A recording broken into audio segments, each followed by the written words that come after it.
first time that you run into the girl, the camera lingers on her for so long that absolutely nothing is left to the imagination, and it really detracts from the horror elements that should be present here. There's a guy who's not a big fan of horror games, by the way, looking into the face of this disturbing ass monster and saying like, well, I look too much at her, so now she's not scary anymore.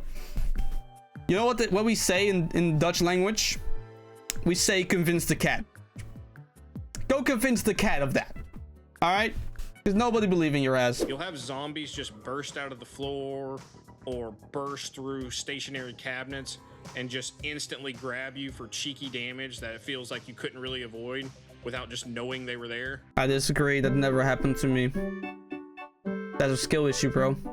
I thought you were so knowledgeable about game design. How did you not predict that these monsters are going to come out of the ground that, you know, deliberately are labeled, pretty much labeled like, oh, there's sand on the ground, zombies are gonna appear out of this. Where did your game knowledge go, bro? The chunk fight towards the beginning of the game is also really bad because he gets stuck in the doorway and allows you to just sit there and blast his head without a care in the world. Oh no, strategy in the game.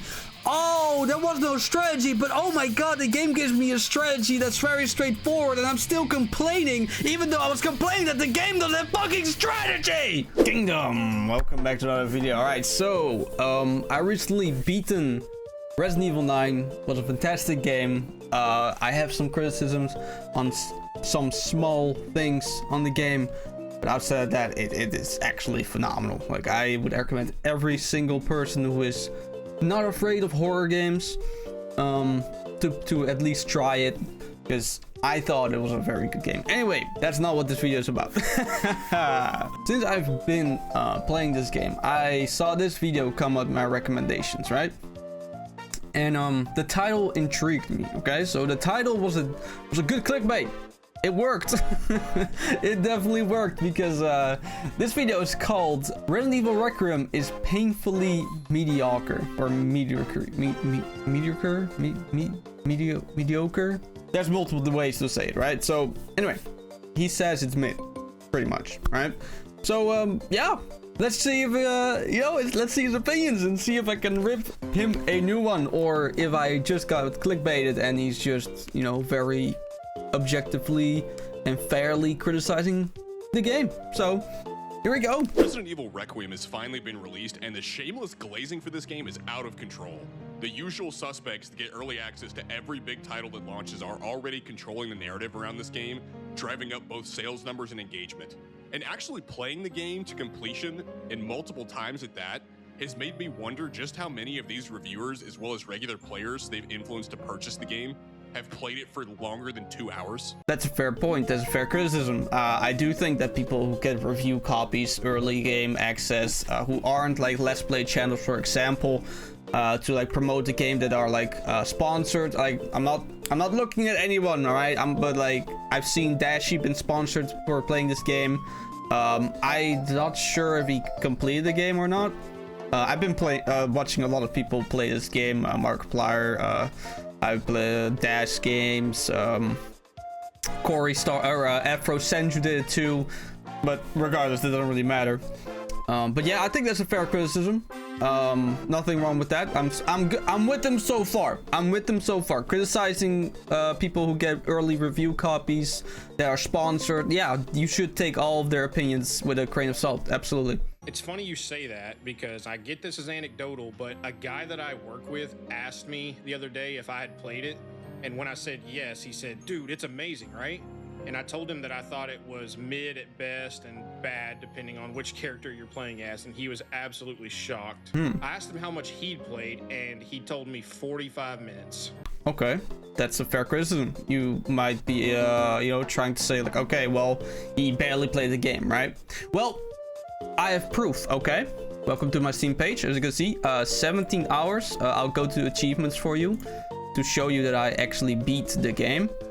Complete the main story on at least casual difficulty. Okay, so that is my qualifications for my opinions and for my takes and for my statements throughout this whole entire video. So we are clear, right?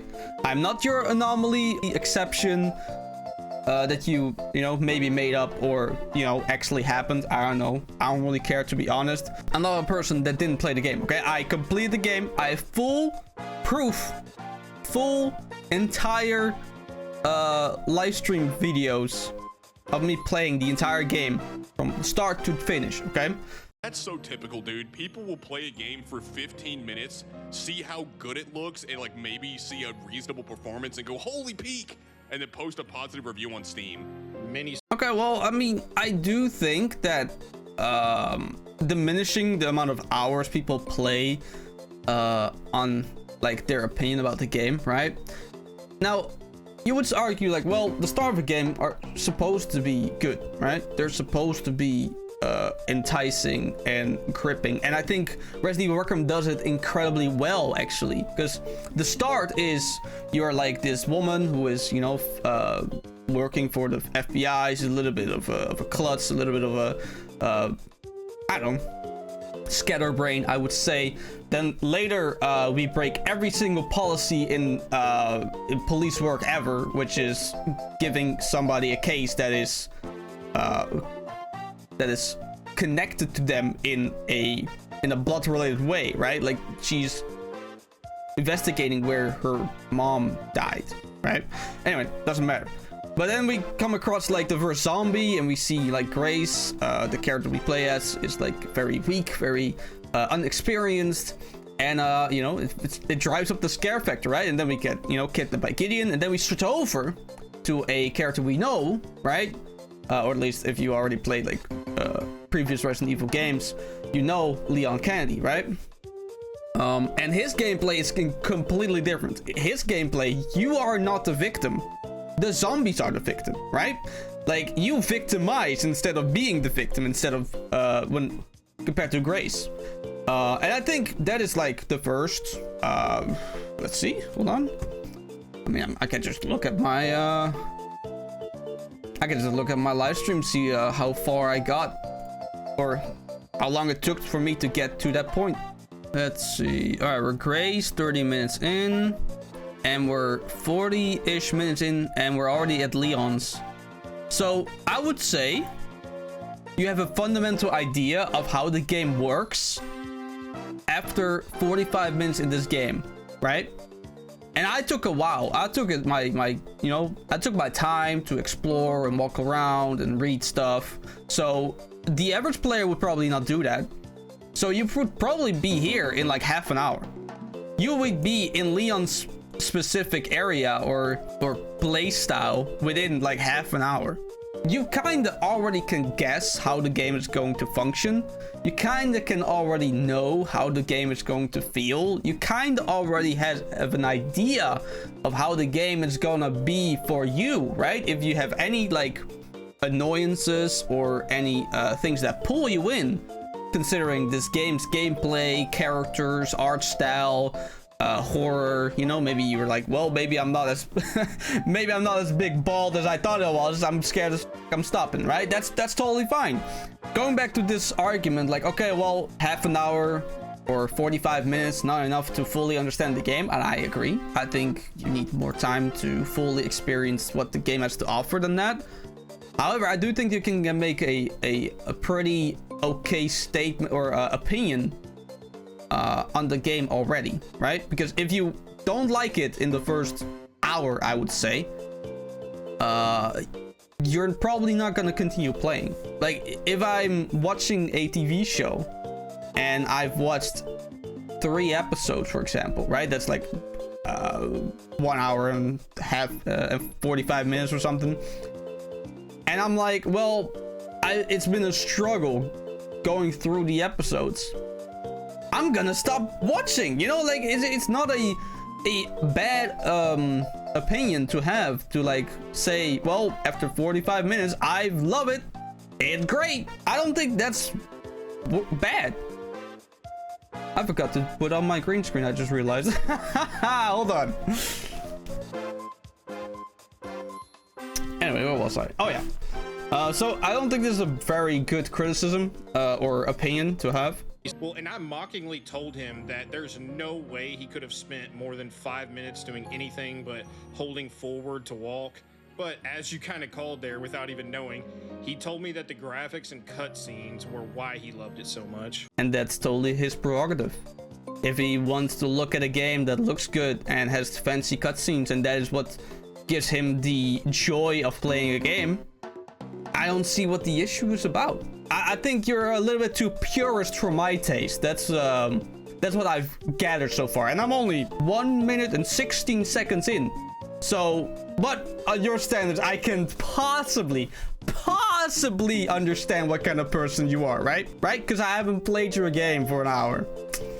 All right. Which a new release comes out, they instantly love it uncritically. That's just how it goes. Whatever narrative gets set, that's what they believe. I disagree. The majority of new games coming out have been absolute dog, and people have rightfully called it out. There's people that grift, sure, absolutely, but I don't think you have to be a grifter to say that Resident Evil Requiem is a good game. Maybe it's not the best or amazing or incredible game, right? Because no game is perfect, right? I don't think you need to be a grifter to say that this game is good. Sure, you can have criticism about certain things in the game, certain mechanics, whatever, right? But fundamentally, it runs well. The engine works incredible, right? So that's already a plus for me. It looks incredible too, which is another plus. The gameplay is smooth and functions how you expect it to function. The lore already grabs you, or the story already grabs you in like the first 15 minutes, right? Because you learn how Grace's mother got killed in this thing, and then later on you go through her memories, like seeing how she got murdered right in front of her eyes, and then Gideon put the whole place on fire, right? Then you will get kidnapped by the same Gideon that put the place on fire, but like he survived somehow, right? Like every single thing you can take away from the first, I don't know, half hour gameplay of this game, it's fundamentally good. Especially if you count in with the blind monster in the hospital with Grace, right? The first start, the scare, the horror, the dread, it's all there. Like fundamentally, Requiem is a good game. I mean, you essentially play the first half as Grace with tiny little Leon segments strewn throughout that maybe last 5 to 15 minutes. And in the second half of the game, you reverse that, where you're playing mostly as Leon with tiny little Grace segments strewn throughout. It's a really odd way of doing things. Okay, I mean, I think that's a fair criticism. I disagree. I thought the pacing was fine. I do think that the longer you stay in the hospital with Grace, it is majorly your own fault because you are just getting lost or you don't know what to do, right? And that could be frustrating. I agree. Bro, you're talking to the guy that wasted like nearly 3 hours on the first Grace section, okay? Like, I 100% agree. You know, I hate getting stuck in games. I do. Walking around, not knowing what the fuck I'm supposed to do, getting annoyed because you die, because zombies are more smart than you expect them to be. Absolutely, bro. Absolutely. You got the right guy for that opinion. But I don't agree. I do not agree. I think it was a nice change of pace when you went to Grace and then Leon in like the little attic section, right? And then you had the basement with Grace. I'm fine with that. And then later on, then your Grace again, you go into like that blood lab and stuff, going through that, and then you have Leon with like the sniper battle, and then you have the boss battle with Leon, and then you have like the boss battle with Grace, and then Grace goes with this Xeon guy to like the DPD office, and then you have to like be Leon for like a very big set piece in like East Raccoon City. You like it was split in like 5 different set pieces that were all phenomenal and great. Like I understand that you have an opinion about pacing, right? But my opinion is that the pacing was totally fine. Could it have been better? Absolutely. But was it bad? I disagree wholeheartedly. All you will have done is watch cutscenes, slowly walk forward during scripted events with 2 5-minute or less action segments as Leon that are essentially tutorials. Even with being able to skip cutscenes, this intro is going to destroy this game's replayability with all the unskippable slow walking sections towards the beginning. It's called, bro, listen, you might not like it. You might want to have like you know, straight action all time, right? And you know, that's your opinion, right? Maybe that's why you play Resident Evil games. You want to have the insane action that Leon provides, right? His gameplay. And that's totally fine. Hell, I even share your opinion. I said that I think that they should have given you the option to play separate campaigns of one another. I even said that in my own goddamn stream, bro. I agree with that statement. I think it would have been better to do what Resident Evil 4 Remake did. And that is that you can just pick which story you want to play. I don't think it was bad. I think it actually was very cool. The fact that you walked out of the Leon segment and then you come back to like the part where Grace is crawling underneath that gate and then get dragged in. And then Leon saves the day with like 4 shots to the head against that like blind monster. Like, listen, I understand your criticisms. I do. I absolutely do. But because of that, you call it mediocre? Because you have an issue with the pacing? Obviously, it's your first criticism so far. Maybe you have more. Maybe you'll have a lot more. And I'll be like, yeah, okay, I understand. Yeah. But I will never agree with you about that this game being mediocre. Mediocre. Have you played a bad game? And that is then half. Like, it is inconceivable that you call this game mediocre. You've clearly never played any bad games before in your goddamn life. You've never played any game that doesn't respect your time, that doesn't respect your intellect, that doesn't respect your ability and skill, that doesn't respect you in anything. All right. Anyway, continue. Oh, absolutely. I played through this game multiple times getting ready for the review, and all the walking sections butchered the pacing and replayability of this game. They massacre it. Well, it's a story-based game. The whole entire thing is like, you listen, I think the reason why you are fatigued about like the walking sections at the start of the game is because you already played it before. Now, I am a firm believer of I cannot play or replay a game and have the same amount of joy, because I am too critically brained at that point where if I want to replay the game, I either have to up the difficulty, right? The game has to challenge me more, or I have to play a different kind of story or a different character, or with like a RPG or MMO, like you play a different class, right? I think your criticism isn't that the game is bad. Your criticism is that the replayability is mediocre. As somebody who hasn't replayed the game yet, I can wholeheartedly understand that criticism. I don't think there's anything wrong with that criticism. Let's continue. It's true for both Grace and Leon is that almost every gameplay segment throughout this game is incredibly formulaic and predictable. Almost every level comes down to collect 3 items to progress. You have to collect the 3 cubes in the care center to get out. You've got to collect the 3 joint plugs in the basement. And later, as Leon in Raccoon City, you've got to collect the 3 detonator parts. And on top of this predictable and formulaic gameplay, I noticed too that healing is so abundant in both characters' campaigns that it really feels hard to die even when you make mistakes constantly. Yeah, that's certainly true. Okay, so is he saying that the gameplay, which is not gameplay, what he describes actual concepts of level design, is formulaic? I think I said that right. Yes, it is predictable. I agree. The big 3, right? the orbs, the fuses, and the detonator parts. Sure, I have no issue with that. And then later on in the arc, you need to like collect two, like the one red ball and the white ball, right? But the best part, which I think is the best part of this game, is the set pieces that they give you. They give you so well designed set pieces. They all are maybe straightforward, right? They're not very complex.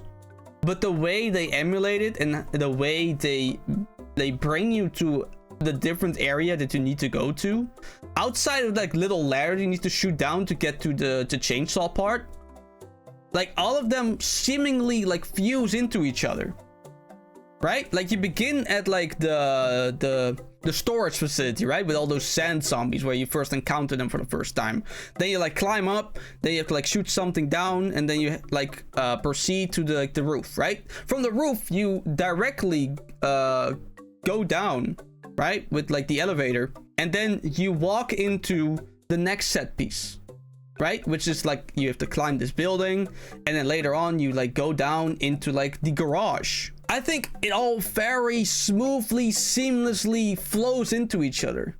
I think the worst part about this game actually is the fact when you are traveling from East Raccoon City to Center Raccoon City, and then later on from Center Raccoon City to the Ark.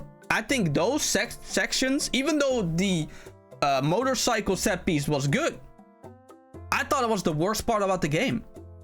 Like I did not find it fun to shoot zombie wolves while I was shooting Gideon at the same time, while I was having to like quick time event shoot like things to explode a barricade so I could continue. Like I thought it was a good set piece, but I didn't think it was the best part. I thought it was the worst part. I think that was like too boring. I think they underestimate the fact that Leon on a bike is not as incredible of a spectacle as people would assume it is. And I was very disappointed when it seemed like, spoiler alert for the end of the game, it seems like that Gideon died in that set piece, right? Which luckily he didn't, right? Luckily he came back at the end of the game. But I was really disappointed about that. And then later on with Mr. X, like it was cool to like run around with the DP office again. Like Mr. X was like the most boring enemy we faced the entire game. Anyway, continue. The clumsy, disjointed nature of this campaign really leads me to believe that they wanted this game to be all about Grace, but Capcom knew they needed to include Leon to sell copies of the game, since they knew a lot of people wouldn't care for Grace. And the Leon segments are just unapologetic fan service. They really are. Maybe don't make Grace such an annoying retard if you want her to be the focal point of the game. That's the real solution. What? Hold on, go back. Maybe not make Grace a annoying. I'm not even gonna entertain that statement you just said. That's the real solution. Truly. And speaking of Grace, let's jump straight into her gameplay segments. And are these like two people talking to each other? Like one of them sounds different.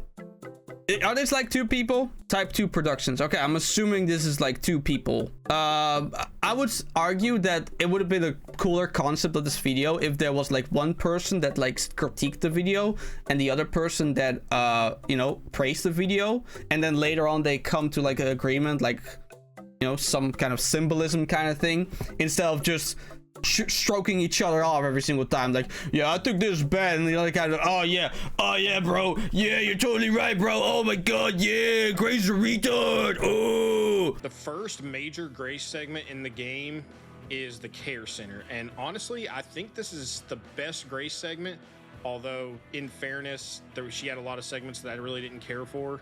And I think the reason I liked it the best is it's at least attempting to balance exploration, puzzle solving, and inventory management all in one section. Unfortunately, even the better Grace segments like this one still have some glaring issues. The first part of Grace's opening segment there gives you so little ammo that you almost feel railroaded into sneaking around the whole time. But roughly at the halfway part of this first intro segment, you gain the ability to craft ammo via infected blood, and don't ask me how this works, I don't know, it doesn't make sense. Neither do the creators. I mean, that's kind of the charm, isn't it? I think the game like literally says Like, I don't know how this works, but it works and it's very useful, right? Like, it makes fun of the mechanic itself, so I think this criticism is nonsense. Lock this, you can craft so much ammo, and even a new tool called the hemolytic injector, which makes zombies explode. I mean, there was a part in our stream where in the beginning of the game, I had over 100 bullets because you can craft so many with this new blood mechanic. I will say I do really like the addition of the hemolytic injector just as a tool to strategically eliminate tougher threats like the unique chef enemy or the blister heads that pop up later in this area. I've never used them. Being forced to like use it on this bone saw guy in this particular area, I never used it. I never felt the need to use it either, because I was just too efficient with my bullets. Even though I was trying to get headshot instead of like trying to shoot the legs, which I was supposed to do, but I learned later that it was better, right? I killed the chef without them, and I killed the fat ass baby without them too. The fact that it made it very easy to kill a zombie, so I didn't use it. But funny how his first like positive opinion is me is the one I disagree with. Not like with the blood collector thing. I like that concept. I like the gameplay aspect of it. It's like a very gamey mechanic, right? It doesn't make sense, right? That's the whole point. As well as using it strategically to keep zombies from resurrecting later since it explodes them. Sure, I don't mind its inclusion, and it's kind of necessary for some of the harder enemies. This section also had a lot of potential, but the blood crafting feels like it really ruins a lot of the careful balance of a Resident Evil game, because before you unlock it, you have so little ammo that you have to run from almost everything, but once you're able to craft these resources, you end up with more than enough to clear the care center with ease as grace. Yeah, but why is that an issue though? Isn't like the whole point like discovering everything that you need, and then whenever you need to like run around, you get like the ability of you know, clearing out the zombies so you can, I don't know, take Grace, or not Grace, Emily with you, so you know, do the goddamn puzzle box, right? Like, isn't that the whole point of clearing the way? I don't see this criticism very much, honestly. Why is it an issue that Leon gets all these ammo and ammunition and like powerful weapons? Or like, is that not an issue? But when Grace gets like the ability to craft bullets, limited resources such as scrap, suddenly it's an issue? Like, I don't see it. It's both extremes. You either have zero ammo or you have abundant ammo. There's never really much of a balance once you get the blood crafting. Right. And following the trend of Village, the puzzles are so obnoxiously easy that they may as well not even exist. I mean, 2/3 of the main puzzles in this section have the answer to them like 2 inches away from the place where you punch the symbols in on the cube boxes, while the third one is a big scripted event. And some of the more minor ones that have notes near them with the important text for solving them highlighted in yellow. We dialed back the yellow paint in the game and we put it in the notebooks, because you can't be bothered to actually read a note. We have to spell out the exact important bits so you can just skim past it. I don't see the issue in that either, honestly. A lot of gamers don't want to read like a bunch of like text to figure out a puzzle. I think that's a big criticism about a lot of games that people have, that they have to like read a bunch of to progress in the story. Like getting secrets is fine, right? I think getting secrets that are hidden in like the lore pieces scattered around the game, I think that is fine, right? Because that's secrets. That means that you have to like put in more effort, have more interest in the game and the lore, and that rewards you with, well, secret items or stuff like that, right? But I think the main objective, getting like the main objective, which is like the orbs or like the squares or whatever the fuck you want to call them, shouldn't be hinted at in text. So I think the compromise here is that they just highlighted the specific important sections, which this is the first time I saw it, because I just I just read everything, right? I don't even remember going through the game. I need to like read something real quick or something because I was going to read it regardless, right? Yeah, okay, well, I don't think it's a bad compromise. I really don't. To be fair, I'm not like a huge puzzle guy. I'm not crazy about puzzles. But if you're gonna make them so lazy, why even include them in the first place? It is to make the level more scripted. So like if you are going through the level design, the game guides you in a certain way and a certain direction. You know, I think that's the reason why they gave it like the puzzle mechanic. It's like a way to make you be in like the space to explore around and to make you solve these little like puzzles, which are most of the time tedium, boredom stuff. I 100% agree. I mean, I played Puppy Playtime, bro. I know exactly what it is like to play a bunch of puzzles just to fill in the space, right? What a horrible puzzle, bro. So yeah, as he said, he's not a big fan of puzzles, neither am I. But I never felt I had a bad experience with the puzzles. I didn't think they were boring or unimaginative or tedious. Because every single time you like clear the puzzle for something, like for example, like this door, right? This door, you break off the spinny thingy, and then later on you apparently need to get the wrench, right? And I didn't know I had to get the wrench for that specific section, because when I did that motherfucker upstairs, right? That motherfucker upstairs in like a suit, he came rushing at me at this specific section. I remember it correctly. I remember it vividly. So I didn't get the prompt of like, oh, I need something. I don't even know what the text says if you like try to do it again, because I got occupied by that zombie up from the stairs, right? So it really took a long time before I actually was like, oh wait, I need to use the wrench to, you know, get in through this door, right? Anyway, I lost my train of thought. Let's continue. This game essentially just end up being, hey, here's a lock, go find the key. That's the puzzle in this game. Grace also has far too many hide and seek segments throughout this campaign. For example, the basement segment underneath the care center has you constantly moving these batteries around to turn lights on and off to keep the monster at bay since she can't go in the light.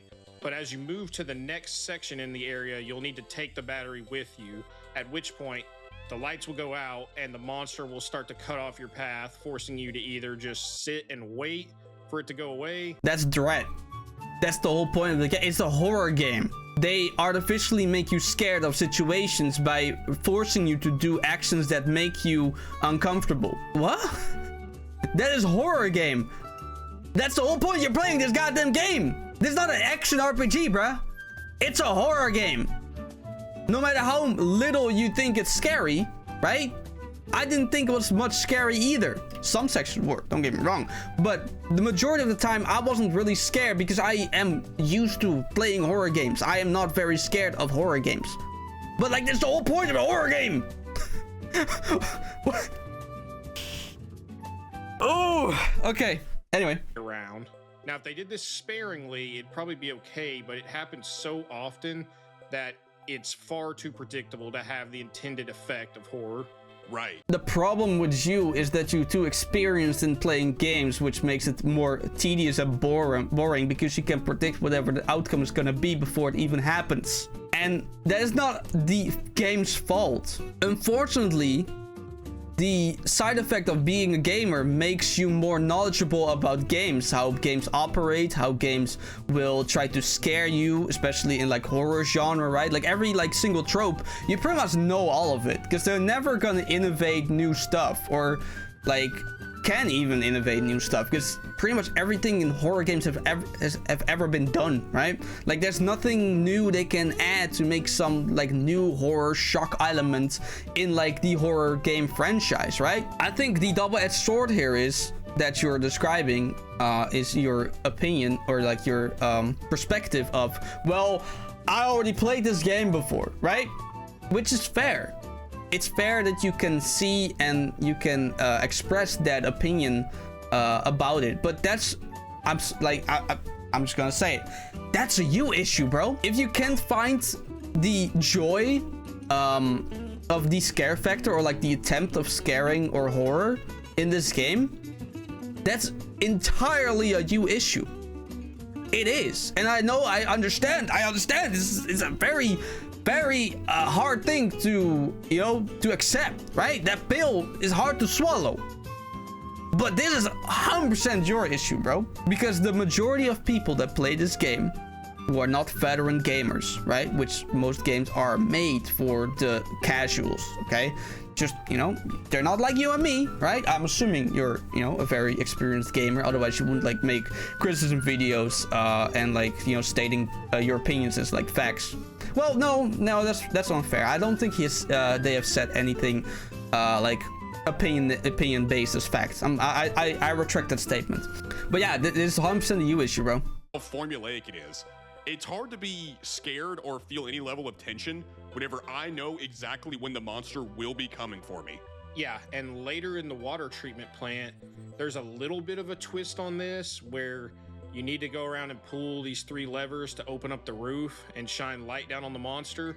And in these segments, the monster chases you, but this time you have enough magnum bullets to actually stun it to give you enough time to pull the levers. You don't need, bro, listen, you took the easy option, right? How the game intends you to hold off miss like blind monster, right? You had to like put on a light that will stun her briefly while you pull this lever. That's the intended way. The fact that you hoarded all these like Requiem bullets, which I also did, by the way. I shot this in the face like multiple times with the Requiem in this section, but I don't really care. But I later found out that you were supposed to like find these these work lamps that you can like turn on temporarily, which stuns her. You missed one of the most fundamental aspects of this boss fight because you took the easy way out, right?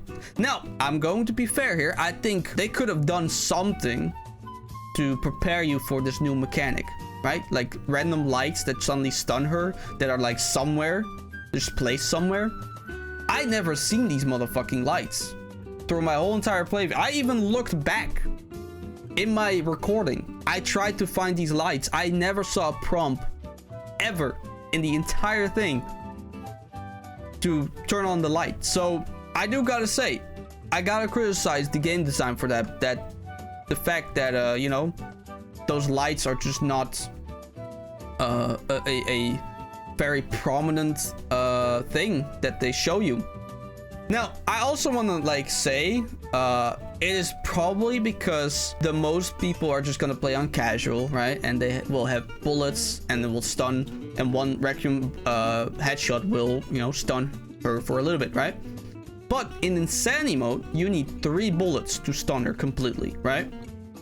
So maybe like if you play Insanity mode and you realize like, oh, 1 bullet is not enough, maybe then you have to like more become more imaginative, right? And then you'll find those lights. I don't know, maybe that was the whole point. I just want to like clarify that. There's also this really egregious segment in the late game where you play a flashback of a young girl in which you slowly wander around an orphanage and you constantly need to hide from the other girls. This one just absolutely kills the pacing of the game, since you spend the entire time ducking behind corners and hiding under beds, waiting for them to move out of the way. How dare they? How dare they introduce a section in the game that highlights the horrors and the trauma that young Grace experienced back in the day? How dare they want to establish how terrible her childhood was? How dare they, bro? Oh my god. Oh, it's so annoying. This whole set is so annoying because I'm some stupid weak child that has to hide from the super powered nearly bioengineered weapons. I'm sorry, bro. I'm not even gonna take you seriously about this. All right, that's just a moronic opinion to have. Hello, context. The whole yeah. I think I already said this once, but you're maybe just too much of a gamer to appreciate this, okay? And I'm glad I'm not on your level yet. I'm 100% glad I'm not on your level yet. That I fear it's going to destroy repeat playthroughs. Oh, it does. And what makes it worse is she moves so unbelievably slow that these sections are unbearable on repeat playthroughs. And it takes forever, too. TikTok brain rot, bruh. Holy... You know what? I advise you to doom scroll while you play this section then, because obviously you can't pay attention to something that doesn't take only 15 seconds. Hell, bro. Holy... Oh yeah, this is the pacing of the game. The whole point of that section is to experience the dread and trauma that young Grace went through back in her childhood. That's the whole point. The fact that you can't live inside of her skin in that game, that says more about you. That says more about your ability to have empathy. Again, your entire point is a skill issue, bro. It's a you issue. What the f are you talking about? You're talking about nonsense here. Oh yeah, the replayability is gonna... Bro, f your replayability, bro. How about that? Holy bruh. Wah. Game is boring. Well, stop playing it then. How about that? You find the game boring? F off. I'm actually getting aggravated because of this nonsense, bro. What the f is this video, bro? How did they record this? Probably scripted too? And they looked at it like, yep, this is a good video. Yep, very nice. Jesus Christ. Let me just take a little break. All right, calm myself down, because if I just keep going like this, I'm just gonna be more annoyed and more irrational, and I don't want to be like that. On top of the hide and seek segments, there are also a bunch of scripted chase segments that, to me, really aren't that scary, and it's primarily due to the fact that you move so incredibly slow as Grace. Here, I'm gonna help you, okay? What you're experiencing is lack of dread, okay? Anticipation, great apprehension of fear, right? Because you've played these games before, because you are very experienced and very used to playing horror games, the feeling of dread doesn't face you anymore. And specifically what you said, like these chase sequences, they don't give you dread. Because you know you're gonna be safe, because you know it's gonna be scripted. You know where to go, you know when something's going to happen or when something is not gonna happen. Because you know how games work. Listen, sometimes more knowledge is worse than having no knowledge, right? Especially with like horror games like this. This is why horror games are mostly enjoyed by people who are new to horror games, or people who can appreciate and still experience dread throughout the whole entire playthrough. Also, it depends on how you are approaching this game, right?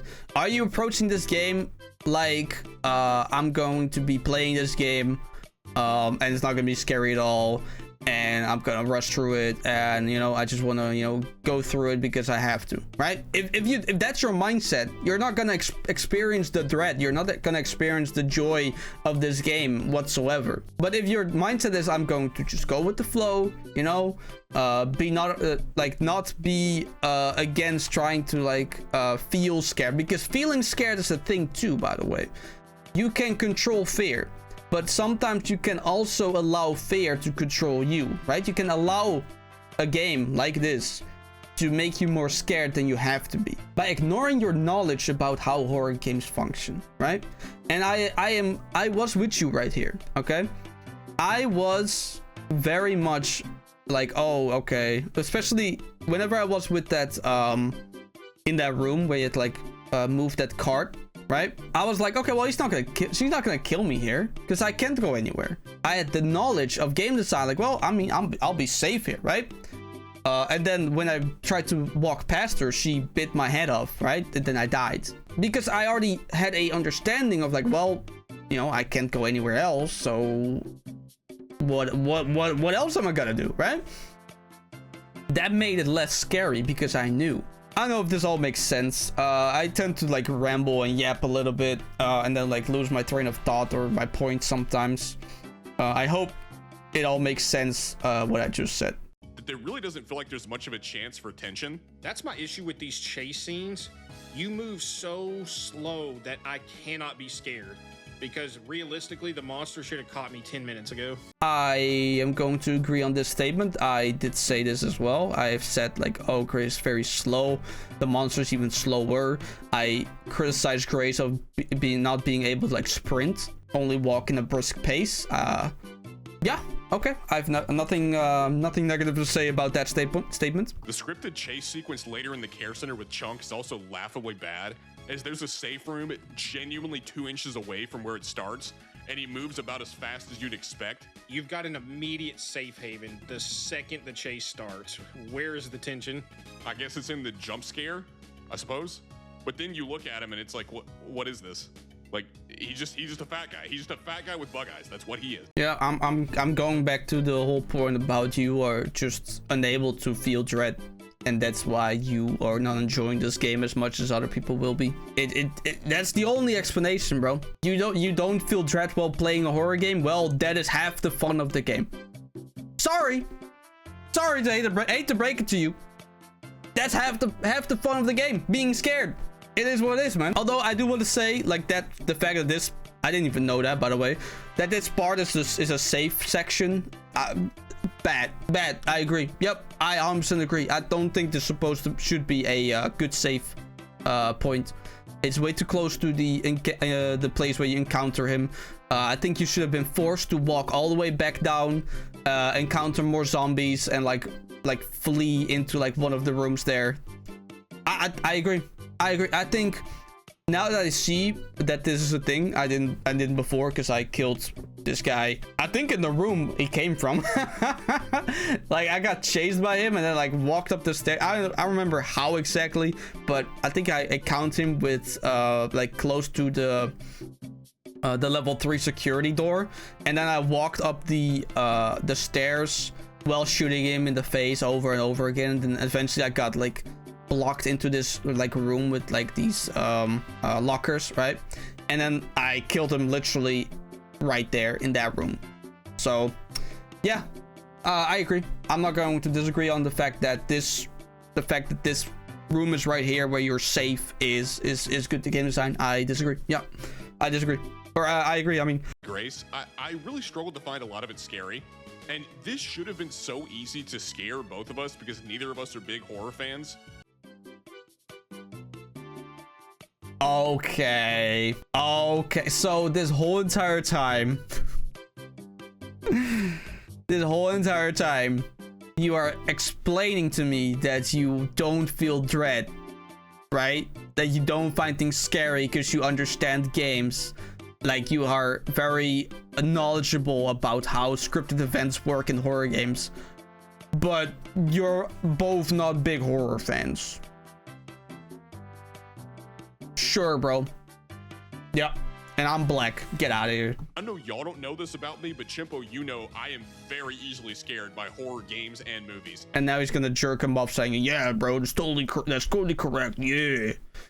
Fuck off. To let the people in on a secret, when you played Resident Evil Village, if you played that game, there's a part where a giant freak baby monster creature chases you around. Kodo outright like could not play this by himself. I came over to his house to beat it for him, and eventually I think the little guy was able to finally play it on his own, and later playthroughs with the lights on and, you know, holding a dog or something. Of all of the things in the world that have never happened, that has never happened the most. Gonna let you into a little secret. I lied. Get out of here, bro. That is just as believable as me saying that I'm a rock star like Hannah Montana, bro. Get the fuck out of here. Resident Evil 9 is so incredibly formulaic that it really detracts from the overall game experience. I mean, strict adherence to this formula makes the game very predictable. And as a result, the horror often fails to land because I know when it's coming. How are you gonna contradict yourself right after... Oh, God, this video, bro. God damn. I mean, this is the third mainline game in a row. How do you know that? I thought you weren't a big horror game fan. Why the fuck have you played all the 3 previous games?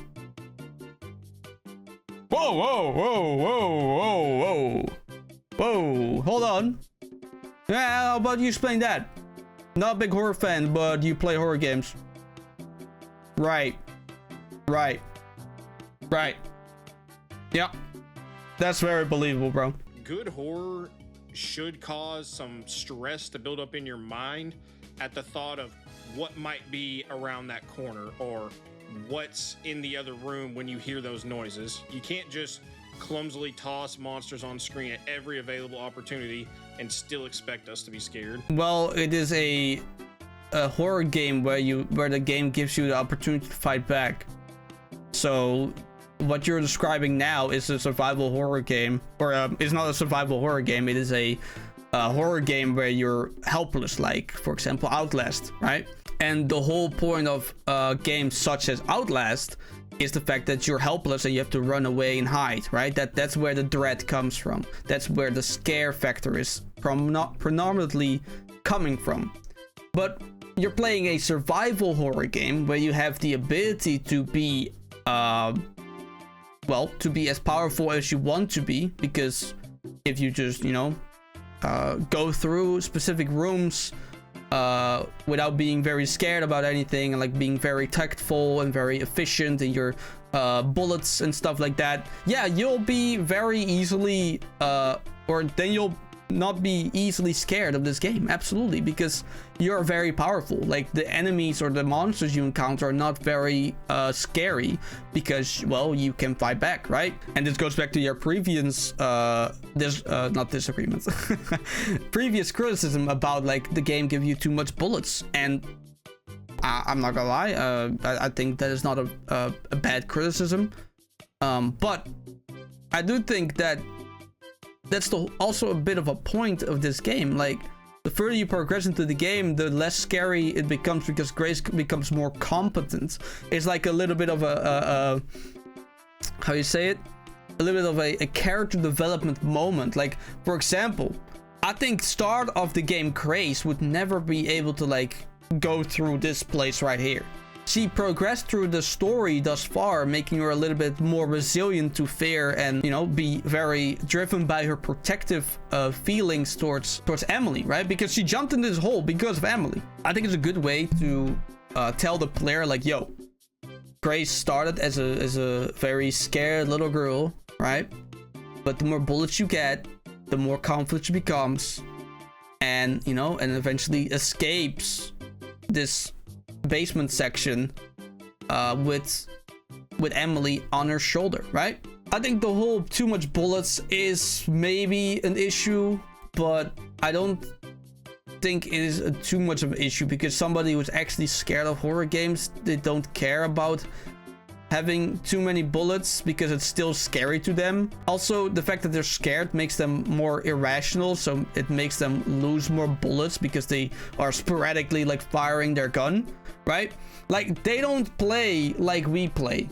We play very tactful, very efficient, and very purposeful, right? But the average player doesn't. And like I already said before, these games aren't made for the highly experienced gamers. It's not. Like, I just have to, like, I hate to say that, but they're not. That's what Insanity Mode is for. You want to have a harder challenge? Go play Insanity Mode, right? That's the whole point. First time that you run into the girl, the camera lingers on her for so long that absolutely nothing is left to the imagination, and it really detracts from the horror elements that should be present here. There's a guy who's not a big fan of horror games, by the way, looking into the face of this disturbing ass monster and saying like, well, I look too much at her, so now she's not scary anymore. You know what we say in Dutch language? We say convince the cat. Go convince the cat of that. All right? Because nobody believes in your ass. It also doesn't help you get these goofy monsters like Chunk that talk to you and have absolutely ridiculous dialogue, which kills the mood. When you first see Chunk, he literally yells, "Stop moving!" Yeah, this is trauma manifesting in his previous life. That's the last couple memories that he has in his brain. That's the whole point of these zombies in this hospital. This hospital is full of zombies, mutated human beings that used to have a job, but Gideon mutated them. I'm not sure if they tried to make Grace die, which makes no sense to me, because at the whole entire time the idea was, well, we need Grace, so why would you put her in this, well, hospital full of monsters, right? But regardless, like, that's the whole point of these monsters. Just like the guy in the basement that says food, if you read his diagnosis and his like information, it tells you that he is very aggressive whenever he gets hungry. He becomes very irrational when it comes to food, and he will devour anything in his path. That's the lore of the zombie. That's why he says stop laughing at me, probably because he got ridiculed by some form. I forgot what his backstory was, but he probably got ridiculed by something, and he is projecting that last amount of like memory onto you. I'm no psychologist, but some little brain activity, is there something? Like, bro, what? Come on, dude. Come on. Oh yeah, it doesn't make it makes it less scary because he says stop laughing at me. Yeah, bro, it's not supposed to be super scary. It's supposed to be disturbing. The disturbing part is that this monster has still like some kind of brain activity that remembers who he was. And that comes out, just like with the light guy. The light guy is so obsessed with lights for whatever reason. I'm not sure why. But he's so obsessed with the lights that if you put on the light, he comes in like, lights off. The whole goddamn point of this entire hospital is that these zombies are disturbed mental patients or staff that are here that turned into these mutated zombies. Just like the blind guy, he hates sounds, so he goes and attacks the sound that he hears. Like, why do I have to explain this? There's no ominous or foreboding music that might set the mood of what might jump out at you, and really they don't do a great job even with sound effects to make you nervous about what might be places. Instead, they'd rather rely on just cheap crap jump scares like the lamp falling out of the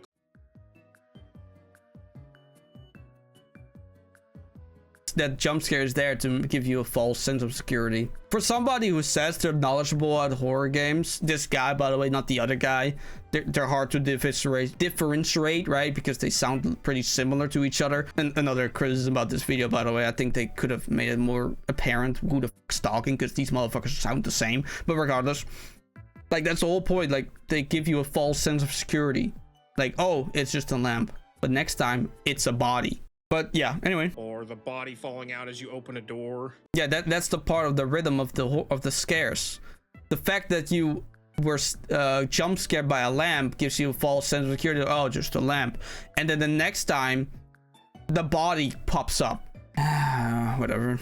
Is it even worth like talking? Is it even worth explaining this at all? Grace's excessive moaning and whimpering kills the mood. I agree. Holy. Okay, this is the first thing I wholeheartedly agree with. Yes, I thought the moaning was very excessive. I think it was very bad that they made sure that these sound clips like kept repeating and repeating and repeating and repeating. Like, oh god, man.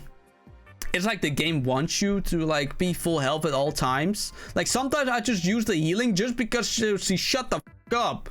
Holy, finally something I actually agree with. Only 50 minutes in out of the 55. All right, here we go. We're on an hour already. All right, here we go. The combination of all these things just make Grace's campaign parts feel like kind of a drag to play. They're not scary, and they're not exactly fun either. But now moving over to Leon's gameplay. Okay, so they finally are done criticizing Grace's gameplay. Majority of the things they said I just don't agree with. I think they're very opinionated. Obviously, this whole video is opinionated. Outside of the fact that, you know, they say they failed in the horror department in this game, but I don't think that's correct either. I think they stated the opinion that's not a fact, but it is whatever. So yeah, let's see what Leon has to say. Or what they have to say about Leon. Here we go. In Leon's gameplay sections toward the second half. I'm thinking particularly the fallen towers with the glass floors that allow you to shoot out the glass panes beneath zombies and cause them to fall to their death. And you can even use it strategically to block off certain areas you don't want them coming through. And it's even incorporated into the level design. Unfortunately, these sections often end up being little more than mediocre action set pieces with subpar gunplay. And admittedly, the Raccoon City segments are the part I had the most fun with in the game, but they still weren't great. A lot of this game feels deeply, deeply mid. Now, while Leon has a solid assortment of guns, you know, your standard fare, the enemy AI is really nothing special to make you feel like you need to use them effectively to survive within the levels. Where are your arguments? Hold on, let's go back. Hold up. And it's even incorporated into the level design. That is a fundamental good thing. Not only do you use it strategically to kill the enemies that are approaching you, it is also incorporated in the level design by you have to like shoot a specific panel of window to like unlock the way forward. Like, am I tripping here? How is that not a fundamental good thing about the game? I gotta calm down again. Holy. All right. These sections often end up being little more than mediocre action set pieces with subpar gunplay. How? How? Explain how. What you mean it becomes mediocre? How does it become mediocre? How? You don't explain. A lot of this game feels deeply, deeply mid. Now, while Leon has a solid assortment of guns... How does it feel deeply, deeply mid? You don't say... Bro. God. This video is so frustrating to watch because it's just a bunch of morons trying to hate on the game for some dumb reason. To smudge on my monitor. Fucking hell. The enemy AI is really nothing special to make you feel like you need to use them effectively to survive within the levels. No, you're just too good at games, you idiot. That's the whole point. You're too good at the game, so it feels easy. God. You'll have zombies just burst out of the floor or burst through stationary cabinets and just instantly grab you for cheeky damage that it feels like you couldn't really avoid without just knowing they were there. I disagree. That never happened to me. That's a skill issue, bro. I thought you were so knowledgeable about game design. How did you not predict that these monsters are going to come out of the ground that, you know, deliberately are labeled, pretty much labeled like, oh, there's sand on the ground, zombies are gonna appear out of this. Where did your game knowledge go, bro? Where is it? And I have to say, this is one of the laziest mechanics that I don't even know why it exists because it adds nothing to the game. You literally will just see... I like how they don't actually show the examples that they're talking about. Like, what you mean these zombies are popped out of nowhere? If you have examples, show them. Show them. Show them, bro. Do it. Why aren't you showing them? What? Oh, because it's not true? Is that why? Is that why? Oh, that's why. You were so comfortable with showing the animations of the death animations that they looked goofy. You were showing that on the screen very proudly, right? That supported your opinion, right? But now that you are stating some nonsense, suddenly the video doesn't show it. Oh, what do you know? How strange. A button prompt telling you that there's an item on the ground, and when you walk up and press the button, it auto throws and aims it at the enemy and just either kills them or knocks them down. Very lazy design, in my opinion. So the helpful items that some enemies drop to insta-kill enemies is lazy design because it is too powerful. Even though it is used sparingly and you can only use it once. I thought you were a fan of limited things. Weren't you like very vocal about the fact that Grace had too much bullets? But now that you get a limited item that sometimes appears that can help you one time, that's lazy design. That's easy. Sure, bro. Sure. Even a motorcycle segment where you're riding through the city and shooting these dog enemies that chase you, but you actually don't control the bike. It just auto drives for you. Seems like a downgrade of even RE6, which, you know, people already didn't like very much. Yeah, the only thing you control there is the gun, just aiming the gun and shooting. That's about it. Wow, second thing I agree with. I thought this set piece was pretty bad. It was supposed to be very spectacle heavy, and I'm a Sonic fan, so I know what spectacle is, right? And they failed. They failed in making me feel as much spectacle as the game wanted me to feel. I agree. But that's my opinion. I'm not saying that this set piece was bad, right? I think fundamentally what he said, like, yeah, you can't control the bike, right? But then they had to like make a whole like bike physics engine just to like make you feel like more in control. Like, I don't know. I don't really care. I think it was a little bit too, how do you say this? Too uneventful, right? And I think the whole point of this set piece was just so Leon could like drive on like a ramp made out of a old flat, just to like jump on it. I think that was the whole point. And then like the Gideon encounter at the end, where you like have a shoot off, like some like old West guy type, right? I think that was the whole like appeal of this set piece, or like the idea that this set piece wanted to like very focus heavy on, and they kind of dropped the ball on the rest of it. Like me having to shoot Gideon like for a bunch of times, and the bike doesn't explode or whatever, and you have to like shoot these dogs that like try to kill you. Like, I agree though. I agree. I don't think this was a really fun set piece that this game made. And in fairness, Resident Evil was never a series that either of us found to be great due to its combat, and that remains true here. Resident Evil 4 took the series in an action-oriented direction, but the Resident Evil 4 remake style combat that they use in this game is okay at best for me. And it really begs the question, why did they focus almost exclusively on combat for Leon's segments without much care to the other elements of the game in these sections? It's easier to design the game based on two separate characters that with two separate different kind of gameplay in mind. Obviously, Grace is a more of a survival stealth kind of gameplay with availability of guns and ways to fight back. But you know, you can choose to run around or kill everything, right? And Leon, you are forced to like make you know, quick time decisions, like, oh, what gun is easier to use in this specific scenario. I see a guy in like a tower, I should probably use my sniper rifle to headshot him and kill him instantly before he throws some stupid rocks at me. Oh, this guy has a chainsaw and he's very sturdy, I need to like blast him with like this barrel that is here, so I'll lead him in. Like, it's more strategic, action-packed gameplay with Leon, and that's just easier to game design.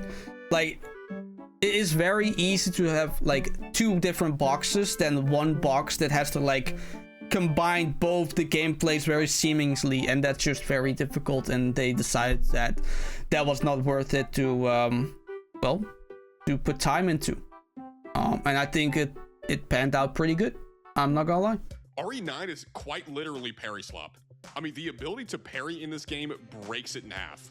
Dude, I beat the final boss of the game without taking a hit because the parry is so strong and the window is insanely generous. That is wild. I did not have Resident Evil being parry slop on my bingo card for this year. Because it isn't. Just because you're an experienced player that has some very a lot of experience with like timing, such as the parry mechanic, doesn't mean that everyone has. And it's just another thing in the arsenal for people that are not very used to close combat missions, such as like these zombies that like approach you very rapidly, and you're like stressing out. You're trying to like, I don't know, you have to reload, and you forgot to reload beforehand, and then you have like your parry, right, to take you out. Yeah, you can abuse the parry mechanic, absolutely, but like, that's on you. If you want to do that, that's on you. If you want to play how the game is intended to be played, you know that they are not intending you to, parry a bunch of nonsense. Yeah, you can parry the goddamn RPG from Gideon. I know. It's wacky. is weird. But I don't really have an issue with it at all. Like, it's a choice to use the parry or abuse the parry mechanic. That's not a game dev fault.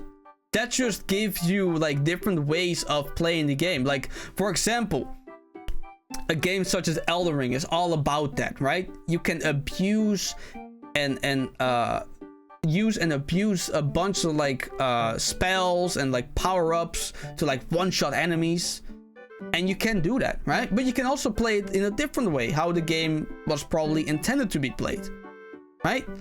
Or you can do it completely naked, like no weapons, you know? Like, there's multiple ways to play this game, and this is exactly a good example of that. You can abuse the parry as much as you want, right? You can do that. There's like some friction in this strategy with like the endurance, right? But you can, yeah, you can abuse it. But that's the key point here. Abuse it. It just seems like so much of what fans love from the original Resident Evil games is absent in all of Leon's sections. There's no survival horror tension because you're incredibly powerful in this game.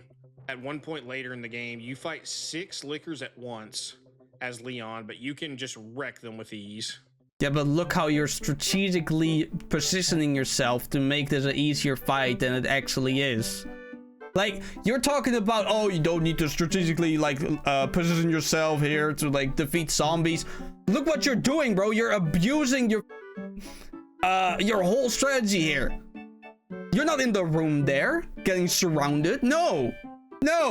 You're running out of the door, going to the stairs, wait until they approach you and shoot them one by one. You can't complain about not having to like strategically like place yourself in advantage situations when you do like this. This is exactly what you're doing. Did somebody proofread this? Like, I'm trying to stay consistent with the logics and like the criticisms you have, but then you do like this.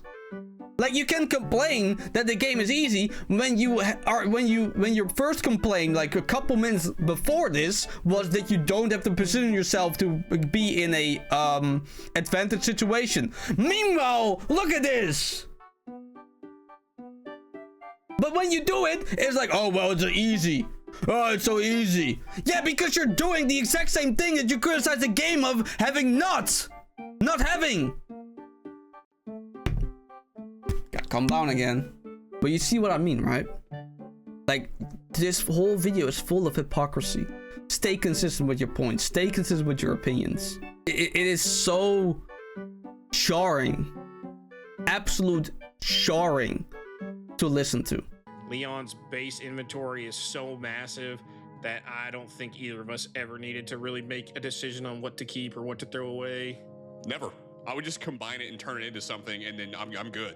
Yeah, but I didn't mind that because I was doing that with Grace the whole entire time. It was a good change of pace. I was glad to have a massive inventory to, you know, just pick up whatever I wanted. It felt freeing, like as if you're walking with like ankle weights for like a week, and then you take off the ankle weights after a week and you feel like you're flying. That's how it felt when I saw Leon's inventory space. So yeah, maybe that's your opinion. Maybe, you know, maybe the game is not hard enough for you. That's fine. You know, that's your opinion. That's your own prerogative. But is it a good criticism? Hell the fuck no. It's just not. Dark and creepy atmosphere. Leon barely needs to even use his flashlight in this game because pretty much all the sections in Raccoon City are really bright and don't require it. Yeah, because you're not using ray tracing, you moron. Have you used ray tracing? No, you don't. Look at your crappy ass gameplay, bro. It's 720p. I'm sorry, bro. I just had to point it out. Like, the whole entire time, the first part of this video, it was 30 FPS. I didn't want to mention it before. But like, now you're complaining about lightning being too bright. Well, you didn't play it in the intended way, which is ray tracing, which makes you blind as fuck. All right? The charm that Leon had in Resident Evil 4 is largely gone in this game. A lot of the campy moments here with him spouting these one-liners feel more forced and self-aware than the more earnest stuff that you see in Resident Evil 4. I can't really say a lot because I haven't played any of the other Resident Evil games outside of like the first couple hours of Resident Evil 2. So maybe him saying that, you know, Leon's character is a little bit more corny or more forced, I didn't mind it. I thought it was funny and endearing. And even though I think the game does recognize how forced it is, I think that was the whole point. I think they made Leon say these one-liners just to like make the player chuckle, because it's like so comedic. It's like a little insight or like a self-aware joke, right? And they hammer it through. I never really felt like it was too much, but I can enjoy some like dad humor and dad jokes now and then. You know, I'm a big fan of that kind of humor, so that's pretty subjective. So if he thinks that's bad, that's, you know, that's his opinion. Also noticed that for whatever reason, Leon now has a hatchet instead of a knife. Like, dude, don't get me wrong, the hatchet's cool and all, and it has some stylish finishers, but Leon's thing has always been the knife. I mean, I'm thinking about the Krauser battle. Like, it's kind of in his character to use a knife. He's trained with the knife. But speaking of this hatchet, the durability feels so oddly out of place, and you could sharpen in combat at any time, and it really isn't even risky to do so. It's pretty quick and low cost. And I feel like the devs intended the sharpening mechanic to serve as a limit on your ability to parry endlessly, but in practice, having to sharpen really doesn't make that much of a difference, since again, it is so fast and easy to do. Yeah, if you keep up with it. I had multiple times that I tried to use my hatchet and then Leon started sharpening that. Is that a skill issue? Maybe. Or it's just like I'm too preoccupied trying to beat these zombies to death that suddenly like try to bite my neck. It's the intention of like, if you're good at the game is going to be easier. Like that makes sense, right? That's the whole point. If you're good at a game is going to be easy. This game is not easy, bro. If this game was easy, I would have no issue with this game. I would say I'm a pretty competent gamer. I played a bunch of games. I know how games work. I'm pretty good at aiming, at least on mouse. I'm not very good at controller aiming, but I don't play this game in controller, so that's no issue. If this game was genuinely easy, I would have never died once. There's your baseline, I suppose. The melee combat for Leon as a whole felt pretty janky and didn't really add a whole lot, because most of it comes down to just getting button prompts after you get a stun on the enemies from a headshot that just lets you do a finisher. Yeah, but it's risky because you have to approach the enemy while you're also surrounded with other enemies that can like grab you whenever you're done with your L frames. Right, that is definitely the most efficient way of doing things. And the same can be said of a lot of the bosses. How is that not strategy, by the way? How is that not strategy? You claim this game has no strategy, but you just described strategy. Like, stay consistent, man. For example, Mr. X, Hunk, Victor, all of these bosses are heavily designed around you frequently parrying due to how slow Leon moves. This makes them simultaneously really easy and also kind of boring. Try it on first person, I dare you. I'm not saying that he's wrong, that, you know, the parrying is easy. Try it in first person. That shit is not easy, bro. I've played Sekiro. I've beaten Sekiro. I know how to parry, okay? That whole game is parry. I did not find it easy to parry in this game. Now, obviously, I could have changed the button from space to something else that's quicker to press. I agree. I know. I recognize that after I've beaten the game, right? I'm not even saying that your criticism is wrong. I'm just saying, like, try it in first person, okay? Like, if it's too easy in third person, go first person. Try it. Try it. I'm very convinced that playing this game in third person is 20 times easier. So you want a challenge, right? You want a challenge? Go first person. Play it first person. See how good you're then. All right? See how good you are in spatial awareness where your vision is this instead of that. Okay? Anyway. Since none of them feel that unique, mainly because one button invalidates most, if not all, of what they do. And speaking of some other bosses, The chunk fight towards the beginning of the game is also really bad because he gets stuck in the doorway and allows you to just sit there and blast his head without a care in the world. Oh no, strategy in the game.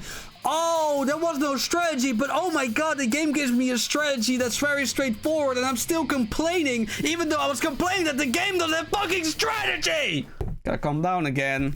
Getting very tired of this video. Holy I think on my second playthrough, I genuinely killed him before he was able to leave the doorway. Very threatening. Exactly what you want out of a tense boss fight. Now that we've kind of covered the makeup of the campaign, I want to quickly talk about some missing features and just some odd settings choices that don't really sit right with me. Okay, I'm going to feel, or I think I'm going to have a lot of agreements in this section. So let's see. Not including a mercenaries mode in this game really sucks, especially considering that I don't really feel the campaign has great replay value, especially when you factor in there's no scoring system or chapter select, so you're going to be playing it start to finish in order every time. I gotta look up what mercenary game mode is. Oh, it's a time trial where you have to kill a bunch of enemies at in a rapid pace. Okay, sure. It's also wild to me. Yeah, the first person FOV is so zoomed in that it is nauseating to play, and there's no slider to change it. Yeah, it's nauseating because you're playing on 30 FPS. Sorry, I had to say it. Yeah, dude. I suffered through that in my entire first campaign as Grace. Then I changed it and never went back. The FOV is insane. And what's crazy is they tell you the intended experience playing as Grace is to use the first-person camera. Yes, it makes it harder to avoid the zombies, making you more likely to engage in combat instead of running away to make the game harder. Like, is this rocket science? Am I a rocket scientist, or is this like common knowledge? Even third person comes with concessions because what they do, as you know, is say during a chase scene, Grace actually moves much faster than she did in first person, but they make her constantly stumble to make up for this fact. It really makes no sense. Like, they just both handle terribly. In true Capcom fashion, they also lock insanity difficulty from the start. This is unnecessary because there are going to be players that just want to jump straight into the harder modes immediately, but why? Aren't you like trying to experience the story before going batshit crazy into the combat? Are there people that act ignorant that they think that they can just jump into this game on the hardest difficulty and still experience the story without being too frustrated or burned out to appreciate it? I think there's a massive psychological issue with you if you think that. Because I don't think a lot of people can actually achieve that. Now, if you're gonna play this game solely because you want to have a challenging game, right? This game isn't for you. Sorry, just saying. Game is, go play Dark Souls or something else, alright? This game isn't for you. This game is a linear story-driven game with high combat horror elements. That's what this game is about. That's the fundamental gameplay of this game. And if you want to play the harder game mode after you've done the normal regular playthrough, cool. Go ahead. You know, here it is. That's your reward. And no, if you don't want to do it, well, nobody's stopping you. You can quit the game and never look back. However, I don't think there's a big issue with saying that higher difficulties in games should be unlocked from the start. I am a firm believer of that fact. I don't think this game is intended for players like that, but they do want to reward players who want that kind of difficulty, right? This is a staple of Capcom at this point. They did it in DMC5 as well. I also found the distinction between the modern and classic modes almost non-existent. The intent of classic is to limit saving the game by tying it to the ribbons, like older Resident Evil games. And it's funny, on your first playthrough, you picked modern and I did classic, but ribbon cases and blood are so abundant that I was able to craft so many of them. There was no difference in our playthroughs. Well, you still had to like use your blood to to make them. So you have to like go out of your way to get more blood so you can make them. Like, I think that's the whole point. Also, there's a psychological effect about having a limited resource that allows you to save your progress, which makes you more cautious in your gameplay, because you don't want to make as many mistakes, because you know any save is limited, right? But you're a pro gamer, so this game is too easy for you, so why make ribbons at all, right? Because you never make mistakes. You're so good at the game, it's so easy. Why bother making them at all? I'm sorry, I'm getting a little bit too too cheeky. Other than I may have lost 20 or 30 minutes of progress at one point being dumb, whereas you just get autosaves all the time from the modern mode. I'm also not a big fan of the fact that New Game Plus doesn't allow you to carry over your weapon upgrades and inventory like Village did. Instead, you have these challenge points where you can buy things like infinite ammo or costumes, but your weapon upgrades and your inventory don't carry over. And lastly, it's just odd that things like motion blur are on by default, camera shake is set to the maximum intensity by default, and there's a film grain applied to the picture that you cannot turn off. All right. We have finally found another one that I agree with. I hate motion blur. I hate camera shake. I hate what was the other thing? Not the film grain. I never really had an issue with the film grain. I thought it looked good. Brightness settings, they're always too low. The recommend's always too low. I had that on max brightness and I still couldn't see. But you know, that's because of the ray tracing. I know, all right. I'm too privileged. My PC is too good to play ray tracing, to play without ray tracing. Blah blah blah. I know. I agree. Finally, another thing I agree with. But now let's hit on a really big section, and probably one of my major issues with this game. The story and characters are so completely beyond retarded. It's hard to put into words. Huh? We're gonna catch hell for this section, but I'm here for the smoke because this story sucks.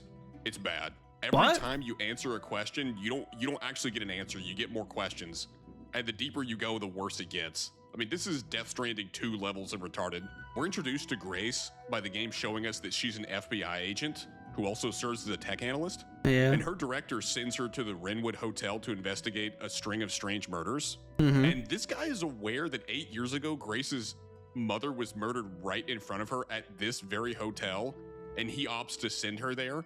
I mean, this girl is a stuttering, nervous wreck throughout the whole game. I agree. I agree. I also found it weird that this guy sent this traumatized, PTSD-ridden, scared little girl out in the field towards the place where her PTSD began in the first place by literally witnessing her mother get killed right in front of her without being able to properly bury her because she probably burned to ash in that very hotel. And this guy felt comfortable sending her to that place. I agree. I'm with you so far. And this man decides to send her there and send her alone. Although I do have a little bit of a conspiracy theory or a how you say it? Theory. And I need the gameplay for that. Oh yeah, this is how the game looks, by the way, on, you know, ray tracing brightness. Here, I'll put it on 4K because YouTube is a... You see that? That's how dark it is supposed to be when you have ray tracing, right? Now, I'm not saying that is not a valid criticism, right? But the intended way to play this game is with ray tracing. So you're saying the game is too bright because I don't know what kind of potato you were playing this game on, but you didn't enable ray tracing, right? That's why. That's why the criticism is there. And it's not invalid because it's your experience, but it was my experience. He's either literally working for the villain, which we never see any evidence of, or he is just an irredeemable retard that sent stutter. Yeah, that was my theory. Okay, that was, yeah, hold on. Here's my theory, right? Eventually we find a, where is it? Luke Clark. security manager. Now, is that the same guy? I don't know. Nathan. Okay. Not the same guy. Okay. Ordering Stanley alone to this hotel where her mother was previously murdered. You think there'd be a conflict of interest, but I guess not. Well, the FBI in this game's DEI department worked overtime getting him and Grace on board here. We find out that Victor...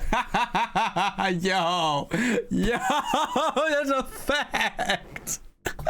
Oh man, I kept saying like, what the f are they teaching you in FBI school, bro? Holy. Oh man, I wish I made that joke. Holy, that's a good one. Whenever the lights go out, they're attacked by this man, but Grace's mom shoots their attacker. Unfortunately for them, this guy later comes back, and I kid you not, silently teleports behind Grace's mom, kills her, and then instantly dies and falls crashing into a table with a lantern on it that sets the hotel on fire. Yeah, he can magically silently teleport and survive multiple gunshot wounds. I can actually explain this behavior. It's called adrenaline, okay? He was so focused on his duty to kill this woman, right?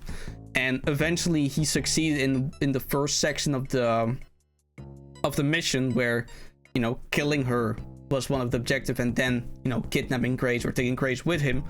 But his adrenaline and dopamine were running out. His blood, you know, he was shot 3 times. Even when he has modified zombie, you know, DNA, which makes him more resilient to bullets, he still isn't impervious to bullets.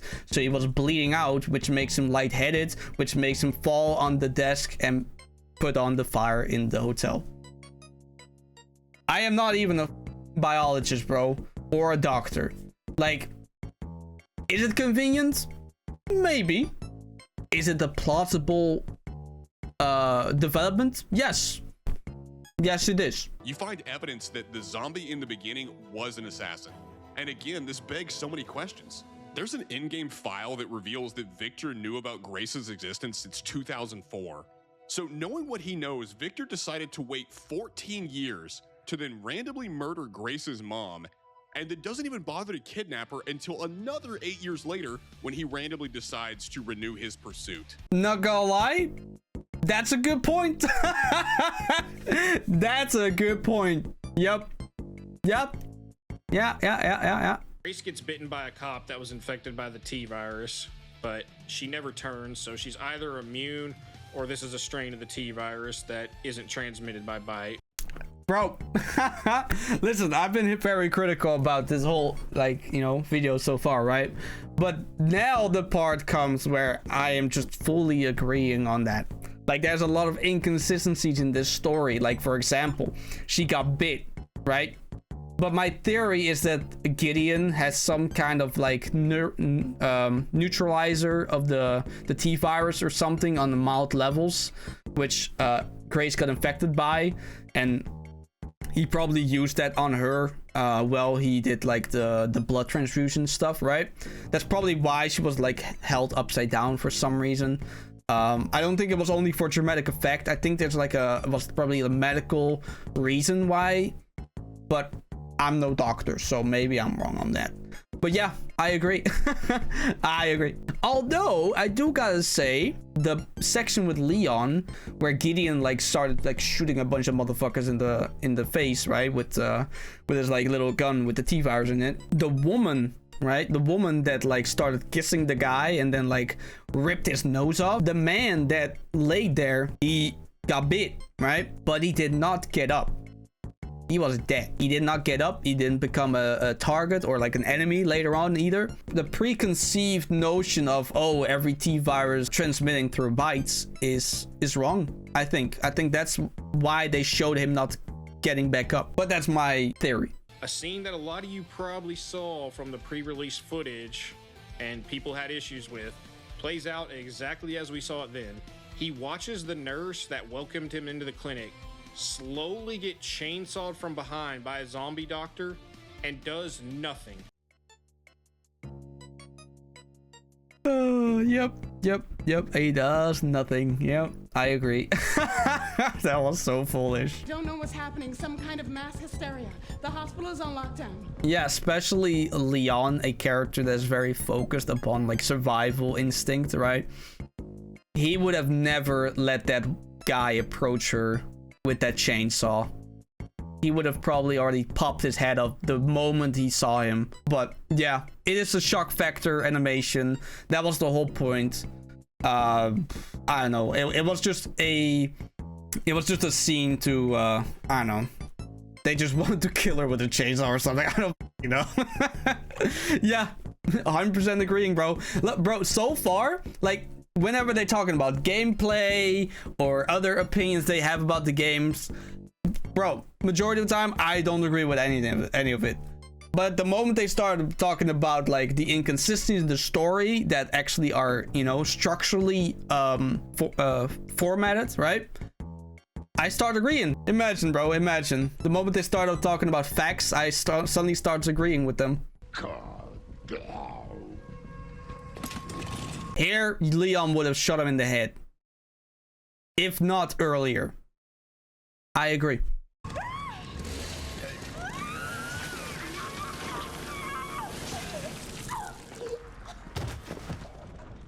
It's also kind of funny, like, the zombie even has a moment to speak, and for Leon to clearly see he's infected, says something to the woman, and then chainsaws her. Yep. And then makes a cringe wisecrack after watching a woman be murdered. I think I want a second opinion. Like, Leon is either just a complete retard or just irredeemably evil. Yeah, or he's desensitized to murder because he's seen a lot of it, right? Like, there has to be something in your brain when you have like years and years and years of friction with like murder and like death and like having to make decisions that are very difficult. Eventually just become desensitized to it, right? But evil, no. Inconsistency in storytelling and character, yeah, I agree. This scene is pretty hilarious because at the start of Leon noticing Victor's there, he's got quite a bit of distance between himself and... Yeah, I already know I was gonna say. Gideon could have never overpowered Leon in a million years. I agree, especially when, you know, the whole combat situation happened in the attic where Leon kicked his ass and he fled like a pussy. Yep. Victor, but instead of you know, shooting him or taking a step back and raising his gun, he bum rushes Victor with his gun out, and Victor immediately grabs him and puts him in a chokehold. And throughout this entire segment, Victor allows Grace to wander the care center filled with all of these dangerous zombies. And I have to ask, it's clear that he thinks she's the key, so why would he allow this? Yes! Oh, yes! You're totally right. Oh, man. If Grace was such a important piece of the puzzle that he's trying to solve, why the would you put her in a room, or not a room, a building full of monsters that can kill her gruesomely? I agree. Yep, that was it doesn't make sense. Yep. It doesn't make sense. Yep. He's got cameras set up all over this clinic, so it's not like she could exactly hide from him. It's also crazy that he sees this girl that's 110 pounds soaking wet and then thinks she'll be fine in a zombie apocalypse all by herself. Like, he has so much confidence in this girl. It's crazy how careless he is with Grace, who he views as the key to everything. Although, hold on, we're going back to my playthrough again. He says to Leon something. Here's the altercation with Leon and Gideon. No, a normal gun. Bro, the moment she shoots a Requiem, like, hey, it's him. She won't get away, you know. She won't get away. Gideon, what the fuck do you mean by that? What the fuck do you mean by that? What you mean, don't get away? Outside the front door? Because clearly she did. And that's not because of Leon, bruh. But speaking of Grace, Grace later finds a little girl named Emily in a cell, Yep. And there's a man outside the cell who is bleeding out, who with his last final dying breath Stay away warns from her. not to get close to the girl. Yep. And yet again, we have a scene that exposes Grace as an absolute idiot. I mean, somehow she's an FBI tech analyst. The suicidal empathy of a liberal white woman. Okay, maybe not liberal, but at least the suicidal empathy of a white woman, bro. Yep. I said this in my live stream as well. Yep. Yeah. I 100% agree. I 100% agree. I was like, well, the moment we get access to that cage, we should kill her. We should shoot her through the head. But the game didn't allow me to shoot her, so that's the game telling you, well, she's not a monster, or at least not yet. We all know what she turns into, which she later gets cured of and has a happy life with her, which I'm really glad about because I think that's very wholesome and cute. But yeah, I agree. I think it was a very stupid and silly mistake for her to approach her in this, well, cage, right? Notice the dead body or the giant hole in the ceiling of the roof that appears later on. And she doesn't even realize later that the doll in Marie's room is the same doll in the girl's dungeon in the basement, meaning that the girl that was next to Emily's cell transformed into a monster, meaning that Emily will probably transform into a monster at some point. Does she care about any of this? No, never. Well, anyone with a pulse could see what was going to happen to Emily, except for Grace. She's only an FBI intelligence analyst. I mean, I totally forgot to. The moment I saw her lying down, I was like, no, she died. And then she came back because, you know, zombies, right? I was pretty like, oh yeah, shit, I forgot. I totally forgot about that. She's only an FBI intelligence analyst, one of the best according to her boss. So yeah. I agree, inconsistent, but I do think this is some kind of like motherly like bond because this is her clone, right? This is literally her clone. Maybe she has like some hormones that tell her like I need to protect her because, you know, women have that kind of urge whenever they see a child, even when it's not knowingly theirs. So the inconsistency here is just the biological fact of how the average woman behaves, as in irrational. Right? So I guess, you know, putting the pieces together is just a little too tough for her. Dude, and what makes it even more ridiculous is Grace goes out of her way to endanger Emily for literally no reason, because she's stupid. Yes! I said this too! I said this too, bro. I was like, bro, just click on the button, see what's happened, bro. You know the code. You know the sequence, just press the first one, see which one pops up there. Oh, first one is moon, great. Second one gives moon, gives star, great. Third one gives sun, boom. All right, just remember that, tick, tick, tick, tick, done. No, go get the blind girl all the way from the other side of the hospital to walk all over there with a bunch of zombies everywhere trying to kill you and eat you alive, just so she can like read the braille that is completely irrelevant. Unbelievable. Final medallion puzzle, you know, where you have to press the sun, star, or moon keys. That puzzle, the last one, is in braille with no symbols above it. And for some reason, Grace decides to carry Emily to it so that she can read it. Once she gets the final medallion to leave the clinic. Why didn't she, like, I don't know, look for a book and ask to look for the signs of what does the moon look, how does star look, and how does the sun look in braille, and then just remember what it is in braille? That could also have been a solution, but no. Writing in this regard, it's silly. It is, right? It is totally just for the sake of now you are unharmed and, you know, more dread, more scare factor to go through, right? All these criticisms so far are spot on. Holy I think they should have started with this, because most of the people would have probably already clicked off after like the first couple minutes of the Grace criticisms they spewed it out. Girl busts through the wall, and this is where you see that she has healing powers. And this girl grabs Emily and descends into the basement. Now, it's important to note that Grace endangered Emily here for genuinely no reason. Yep. If the expert FBI tech analyst had paid attention, she would have realized that every machine uses Braille and that all she would have to do is write it down or memorize the Braille. Oh, you're right, they do. I didn't even realize that. Yeah, she could have just write it. Yes. I mean, that's what I said, right? Under each one of the symbols of the boxes and just use it on the last one where the symbols weren't present. That's all she had to do. And Grace being so stupid and unobservant and ignorant will be the justification for why she makes so many insanely dumb decisions later on. I think this is the fallacy of horror games, right? Like you need to make the character too dumb so they make mistakes, which endangers them more, which makes more content, right? Because if you have a really smart person, no horror situation is going to be very scary because you know the person is going to not make mistakes. And if you don't make mistakes and you're calculated and very smart, horror is not scary because like he already said, he says that the gameplay is too easy, so it makes it not scary. That's exactly how it works. That's literally the fallacy of horror games, man. The characters that are written in horror games need to be some kind of stupid. The symbols are worn down on this box.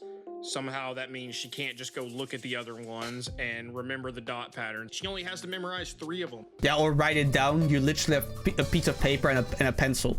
And eventually frees Emily, powers the elevator, and rides it back to the surface to later leave the clinic.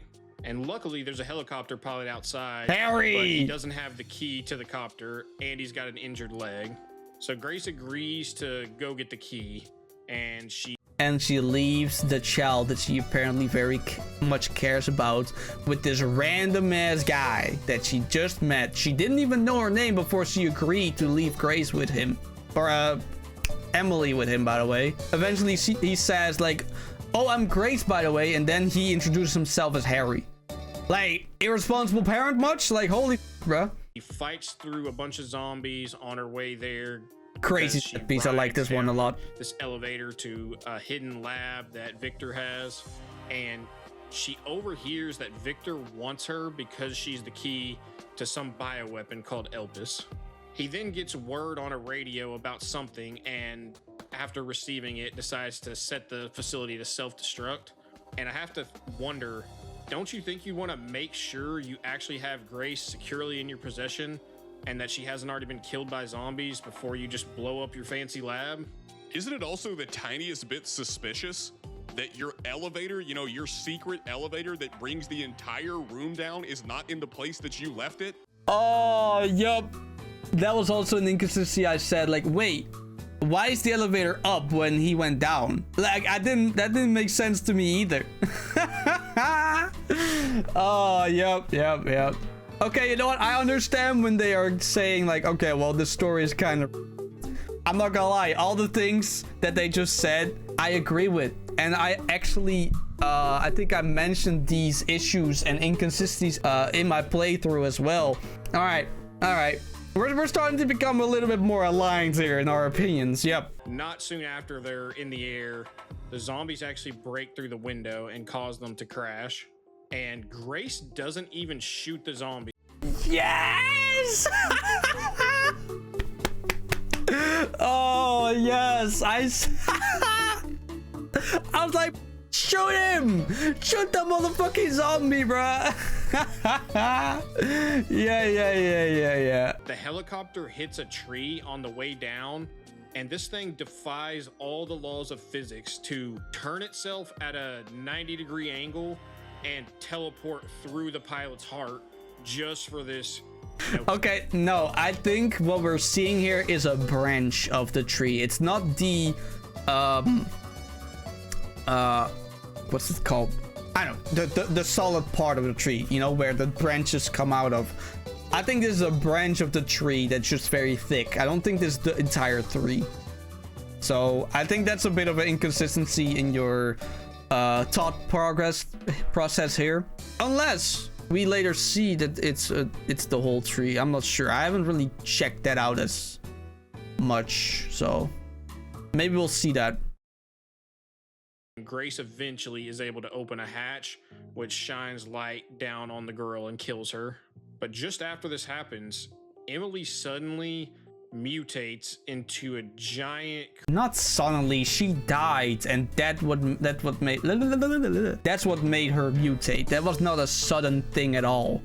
We all know that when you know, people die in like these kind of horror zombie apocalyptic situations, they turn, right? Especially this character specifically, because they were, you know, mutated to become whatever they were trying to for them to become, right? Maybe they tried to make a new Xeon character, right? Maybe they tried to make more super soldiers that can like regenerate and like be able to like dodge bullets. And maybe that was their whole goal. And they tried to use it with Emily's DNA because they were convinced that, you know, Grace, who was the adopted child of Spencer, was some kind of secret weapon. But in the end, we learned that the reason why Spencer adopted Grace was because it was the only good thing he could still do after all the horrible things he did, right? Like, he wanted to be, well, in its last dying breaths, he wanted to, you know, act as a good person for this weak and dependent child, right? That was the whole point of him adopting Grace. But everyone around Spencer was convinced, like, okay, well, Spencer, you know, didn't get this child for no reason, so there's gotta be some kind of secret with her, right? Which inevitably didn't really turn out like that. Crazy looking flesh monster, and Leon kills her before she can attack Grace and Leon. Now this is where it gets wild. Grace is so mad at Leon for killing the giant flesh monster that she gives him back his magnum and immediately just soys out and leaves. Yep. Oh, I said it, bro. Like, oh, Grace, don't be a woman right now. After I praised like her being more, you know, dependable and more masculine and just, you know, being less of a pussy, and then that happened. Like, God, so frustrating, bro. Ah, man, I hated that I like complimented Capcom, like, yes, this is how you write a female character with like her progression and stuff, and then they reduced her to just being a emotional, irrational woman again. Like, so annoying. And this scene simultaneously shows how retarded both Grace and Leon are in this game. No, it shows how human they are, because humans are inherently, they are irrational. Emotions take the well, they take over and make you act irrational. That's what emotions do. Now, Leon is not very emotionally invested in anything except like trying to find a cure for Sherry, right? And obvious also for him, right? He also wanted a cure for himself, but his whole task is like, I want to find a cure for Sherry. Yeah, it's just human nature, man. And I will not fault Capcom for writing these characters how humans would react. Even though it is frustrating, but that's just how humans are. Humans are frustrating. Just how it is. Because Grace is enraged that Leon killed Emily, but keep in mind, she just killed the other little girl, whose name is Marie. I didn't even think of that. Oh, I mean, that's the hypocrisy, right? Like, that's kind of like the hypocrisy of like, whenever I say like, yeah, I am not a vegan, right? I eat meat. But I would never eat my pet, for example. And even if that pet happens to be a cow, that's my pet. I don't care, bro. You're not touching my cow, bro. You know, that's the hypocrisy of being invested into something, right? Like, I can say like, oh yeah, I don't know, there's cows. Kill them, right? They're there for cattle. They're there to be slaughtered and, you know, provide their meat. I'm fine with that. But the moment that cow is my friend, or I have a good relationship with that cow, or like I pet that cow or whatever, that cow better not be on my plate, bro. I will not eat that plate.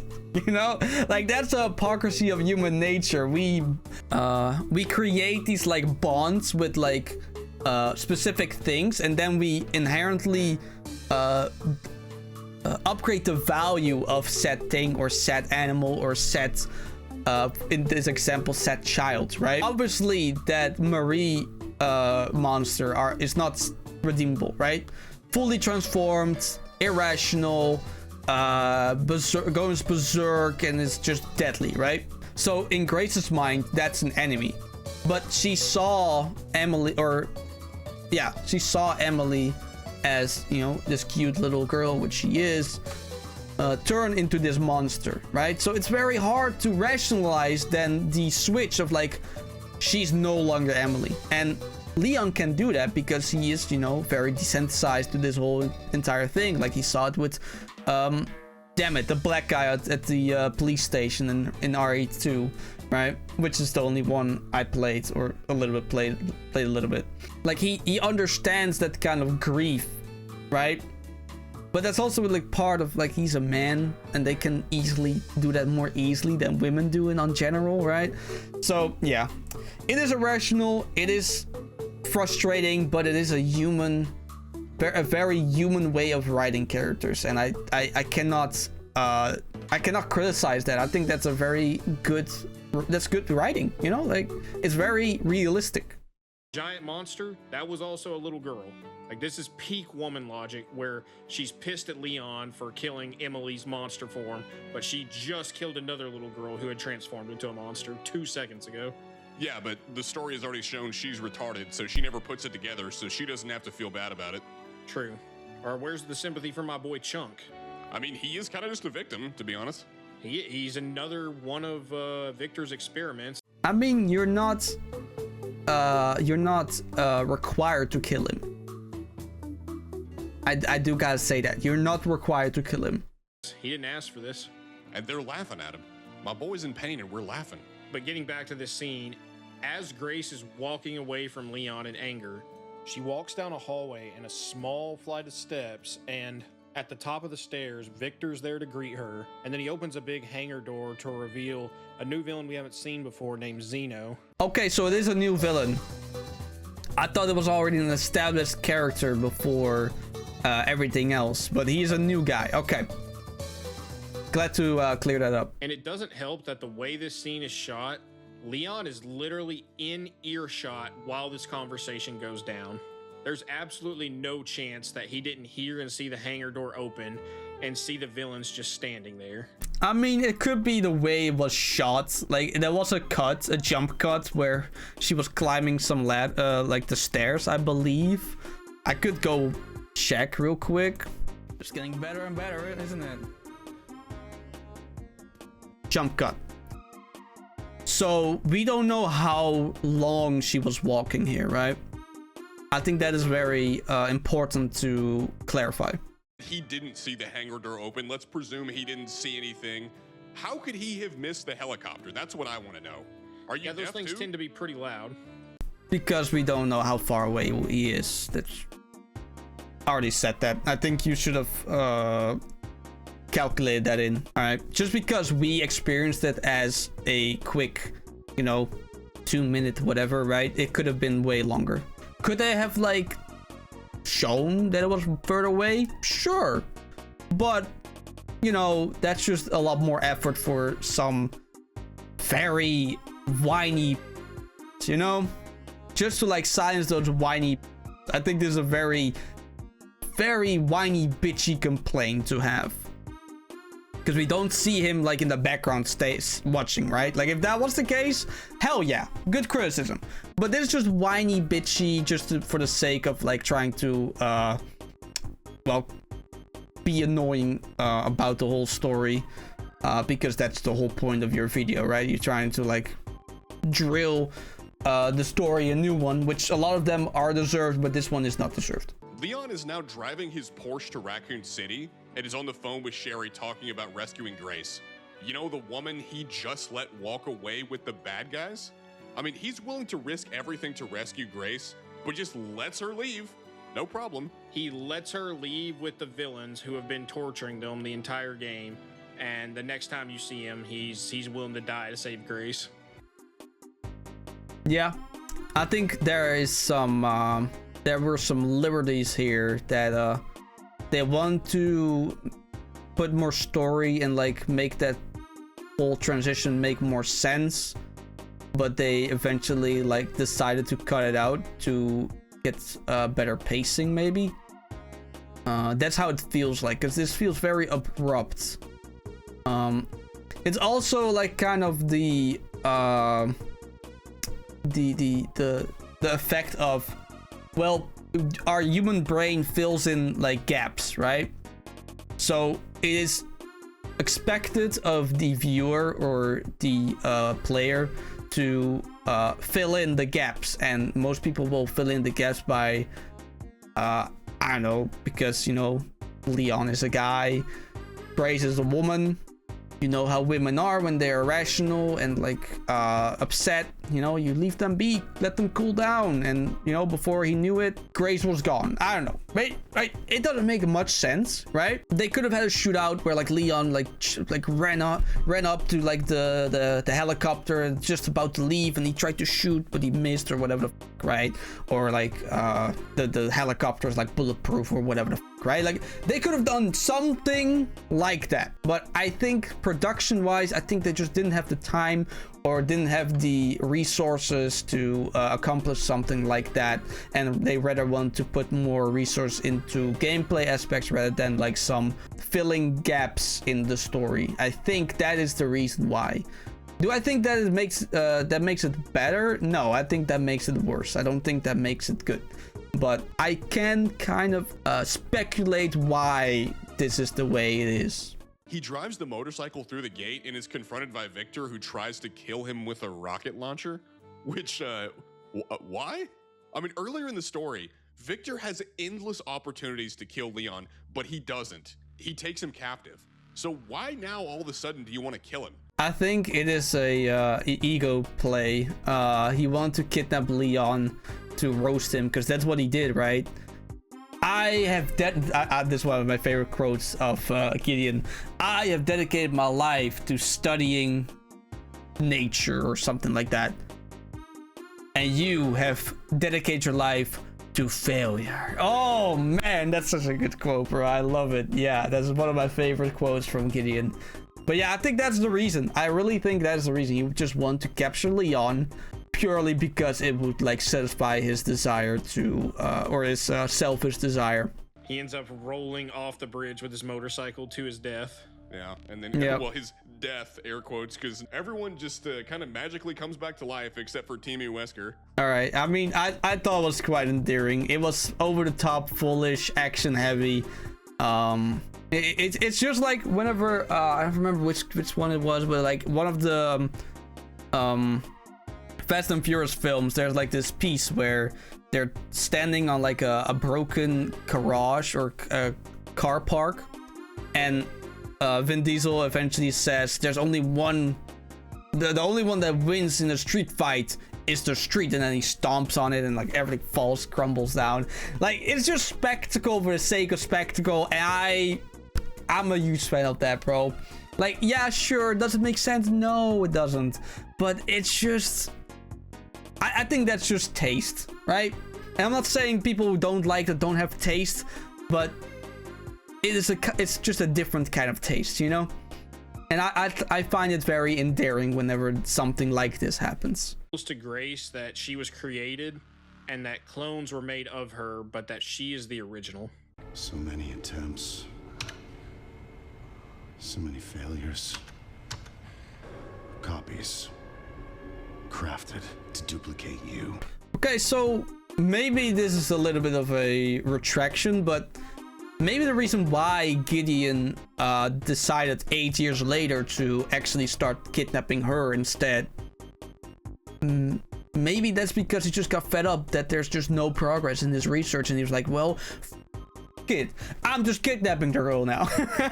Right? Maybe that's the reason. Maybe he just got upset and like just fed up by the, like, okay, you know what, this whole research, it is going nowhere. I'm keep running into the wall. I'm kidnapping the original. I don't give a anymore.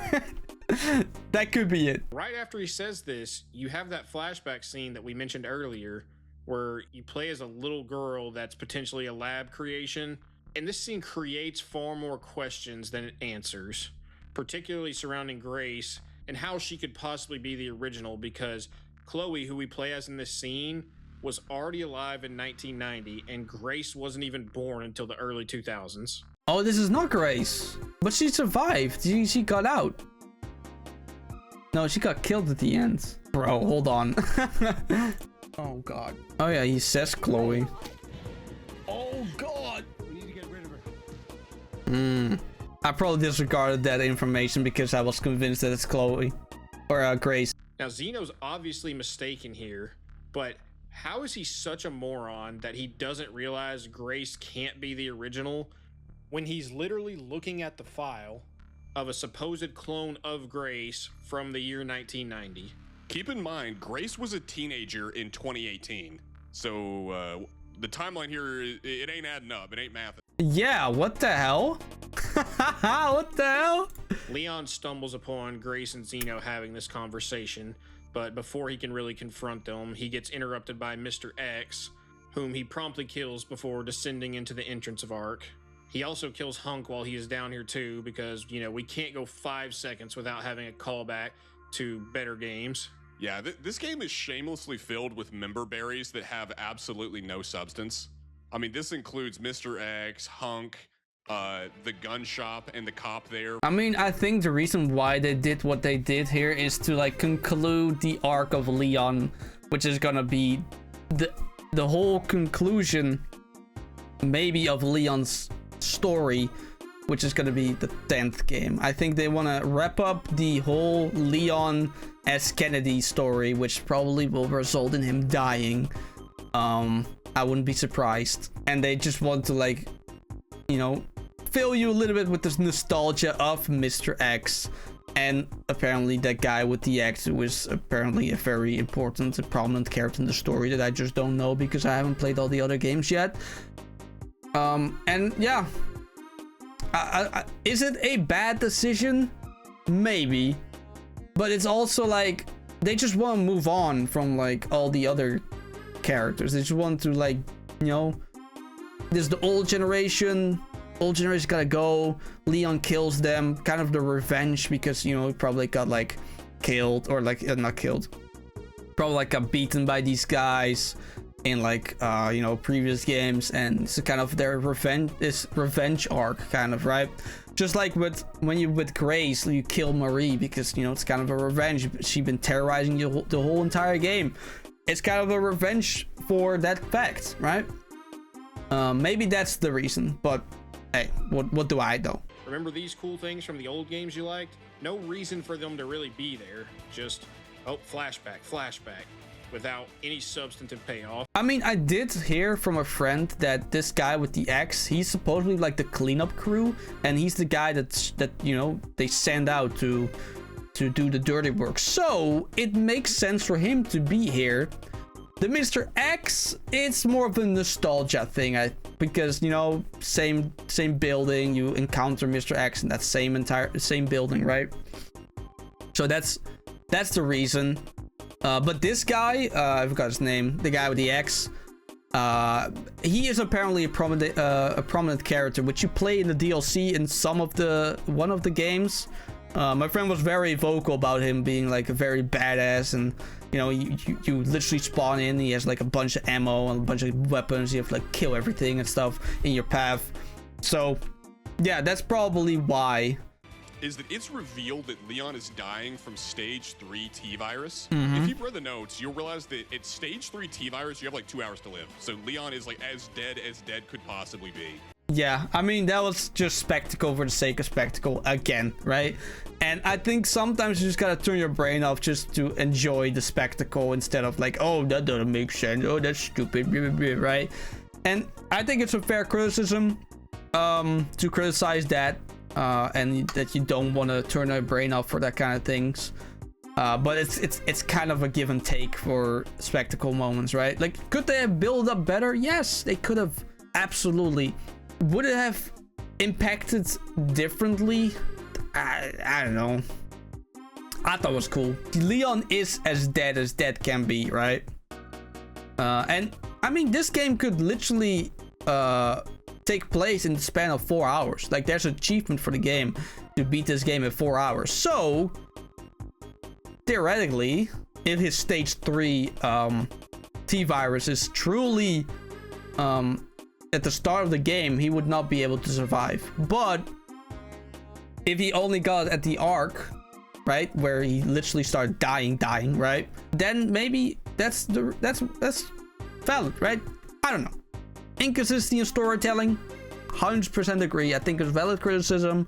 Let's move on. Now, she learns that Spencer had come to regret his actions and adopted Grace. Yeah. Who is that? Is that one of your subjects? Of course not. She was alone in the world. I took her in to make amends. Is she perfectly normal? Just an average child needing a home. She is my hope. And after she watches this footage from the past with her mom and Spencer, Grace sees that Leon has made his way back to Zeno, and they group up and confront Zeno together. Grace again says to Leon right before this, when they're alone, I don't know the password. so you can't even say, oh, well, she lied to Zeno about not knowing the password. She's completely sincere here talking to Leon. I mean, she doesn't know the password. She has an idea of what the password could possibly be, right? So, is the lie? Maybe. Is it being deceiving? No. So keep in mind that she is working under the presumption that Elpis is a mind control weapon and that any wrong password will destroy it forever. Because remember, Victor and Zeno have been telling her that is what the purpose of Elpis is for, because that's what they believe it to be. Yeah. And for reasons unbeknownst to us, the canon ending in this game is that Grace chooses not to destroy Elpis, but to release it to this psychotic murderer based on a hunch that Hope must be the correct password because she happened to hear Spencer and Alyssa use the word in that video footage that she saw earlier. Yeah, but it is kind of symbolic too. I think it's poetic. I like it, actually. Does it make a lot of sense? No. Is it very good odds that somebody in this scenario would make this decision? No. Do I hate it? No, I don't. I think it's very, very poetic, actually. Grace has been shown to be just a complete moron throughout the campaign, yet in this scene, she becomes omniscient. She not only guesses the correct password based on a whim, but she then instantly realizes that Elpis is an antiviral and not a weapon, despite zero evidence to point her towards that. That's not true. That's not true. You can visibly see him getting better. His T-virus infection is going away. She already had the preconsumption of that the Elpis was a cure for the T-virus. So it is just a an easy 1 + 1 = 2, you know? I disagree on that. Elpis is Spencer's atonement. It's an antiviral. She even tries to interrupt Zeno from injecting himself, despite knowing this.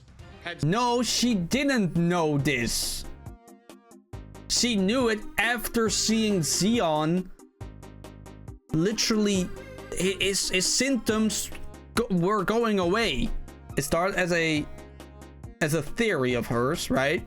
But when she saw that Xeon visibly, you know, his whole face and stuff, like his whole T-virus infection symptoms went away, that's when she realized that she was correct in her theory, and that's when she, you know, started to believe that it is. Zeno listened to her tell him that it was an antiviral, he wouldn't have injected himself and lost his powers and would have just killed them both on the spot.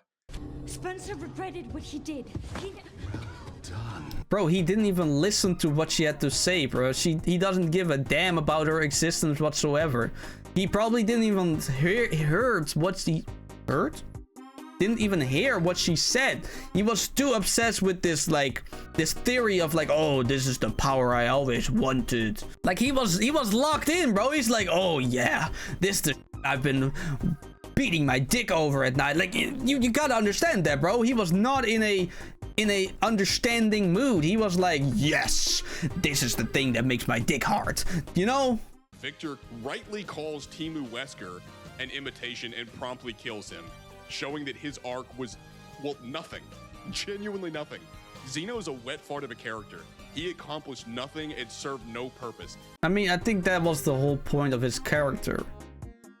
Like, he's supposed to be the showman, this master, powerful character, right? And the irony is that he is actually nothing and he gets just killed by his own greed. It is very poetic that he died by what he lived for. And if you can't see that or appreciate that, that's on you. And then his final moments in the campaign are him injecting himself with Elpis, having no clue what it does, losing his powers because of it, and then dies unceremoniously to the other lame, underdeveloped, stupid villain. That is this man's arc. Hey, you're not gonna talk about Gideon like that, bro. He is a very endearing character, and I will not let you just roast him like that. After Leon takes care of Victor, Grace and Leon are stranded at the bottom of the arc for, I kid you not, maybe 60 seconds before magical plot device man Chris Redfield sends in his troops to rescue them. I mean, to be fair, Sherry knew where Leon was. Sherry probably told whoever Chris Redfield works for to, you know, go check out this place, because, you know, Leon is there and apparently there's some shit big going down there, you know? Is it really that plot device? Maybe. I don't really care. Maybe it's a bad plot device, sure. But I'm just used to stories having this kind of like lunacy, you know? And I can like jump up and down saying like, oh, it doesn't make sense, oh, it's really stupid, blah, blah, blah, right? I can do that. Or I could just, you know, enjoy the moment, enjoy the story without thinking too much of it. Because I always over critically analyze everything, and it ruins every single fictional character, fictional story I've ever engaged with. And I've recently just stopped doing that because it ruins me. It ruins the enjoyment I can get out of it. Because in the end of the day, stories will never be perfect. There will always be inconsistencies. There will always be things that you're like, why the f did the writer write it like this? There will always be things in the characters that are like, why is this this goes against the character? Like, the whole character is about this, and then all of a sudden this character does this particular thing that goes against his whole morality and like his whole principles, and like it only makes you tired, you know? It really does. And if it's really prevalent, right? If it's like stupidly jarring, inconsistent, I can't get around that. I won't get around that, right? But if it's like things like this, I'm like, get whatever, bro. Whatever. You know? Whatever. I'm glad they got saved, okay? I'm glad Emily survived. Did it make sense? No, it doesn't, okay? She was a monster. And as far as we've seen, whenever you are fully mutated, you don't turn back to human. You stay the monster, right? But for some reason, Emily is different. Why? Who the knows? Do I care? Hell the no. I'm glad she's getting her little, you know, adoptive little daughter, mother kind of role. Like, I'm glad that's the ending, okay? Even though it doesn't make sense.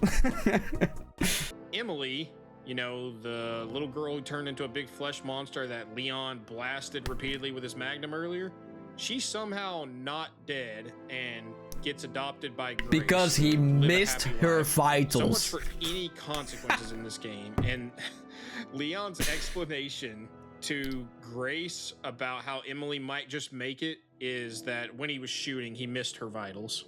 What? Yep. You would think surely there's a plot point that has some logical narrative flow to it, but it's nothing. Throw crap at the wall, And I guess whatever slides down first, that's what we go with. I don't know. I like It'd the be a lot more analogy. tolerable if the game and its writers knew how stupid and inept they are, but I truly fear a lot of people are just gonna slurp this story up as a masterpiece. Oh yeah, that's gonna happen. It is what it is. I mean, it shows more about the bar of how good stories are in games nowadays, right? Like if this story that is inconsistent and moronic as in the majority of ways is like one of the high points in in story writing and gaming in the last 10 years. You know how low the bar is for game stories, bro. Yeah, I mean, it's tragic, sure. Is it something I want to worry about? No. I had a fun time, even though there's a lot of inconsistency in the stories, and I still had a lot of good, like, fun moments and enjoyment out of this game, and that's just the only thing I find important. Would I disagree with all this criticism? Hell the no, bro.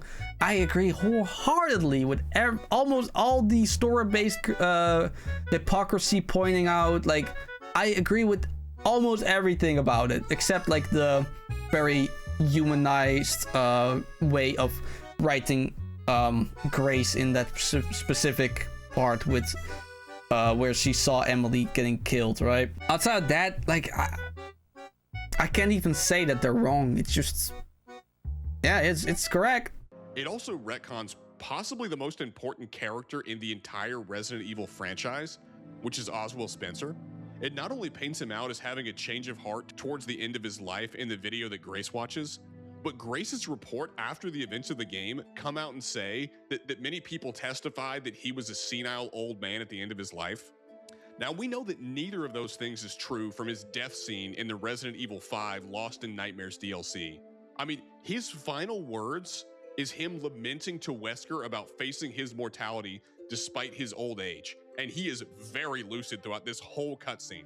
I was to become a god.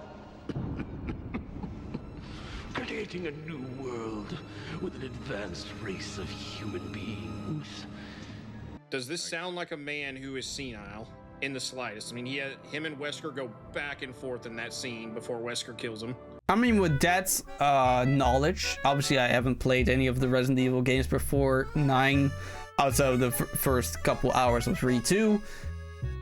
With that knowledge, I think that is a major retcon, and I think that's very bad. I think I ate that ending up because I thought it was very poetic, right? Most evil man you can think of has like a change of heart at the end, adopting a little child to try to repent. That's the word I was trying to find. Repent for his actions, which obviously is not, it's not even close, right? But it's poetic. I like it, right? I'm a sucker for like poetic like that.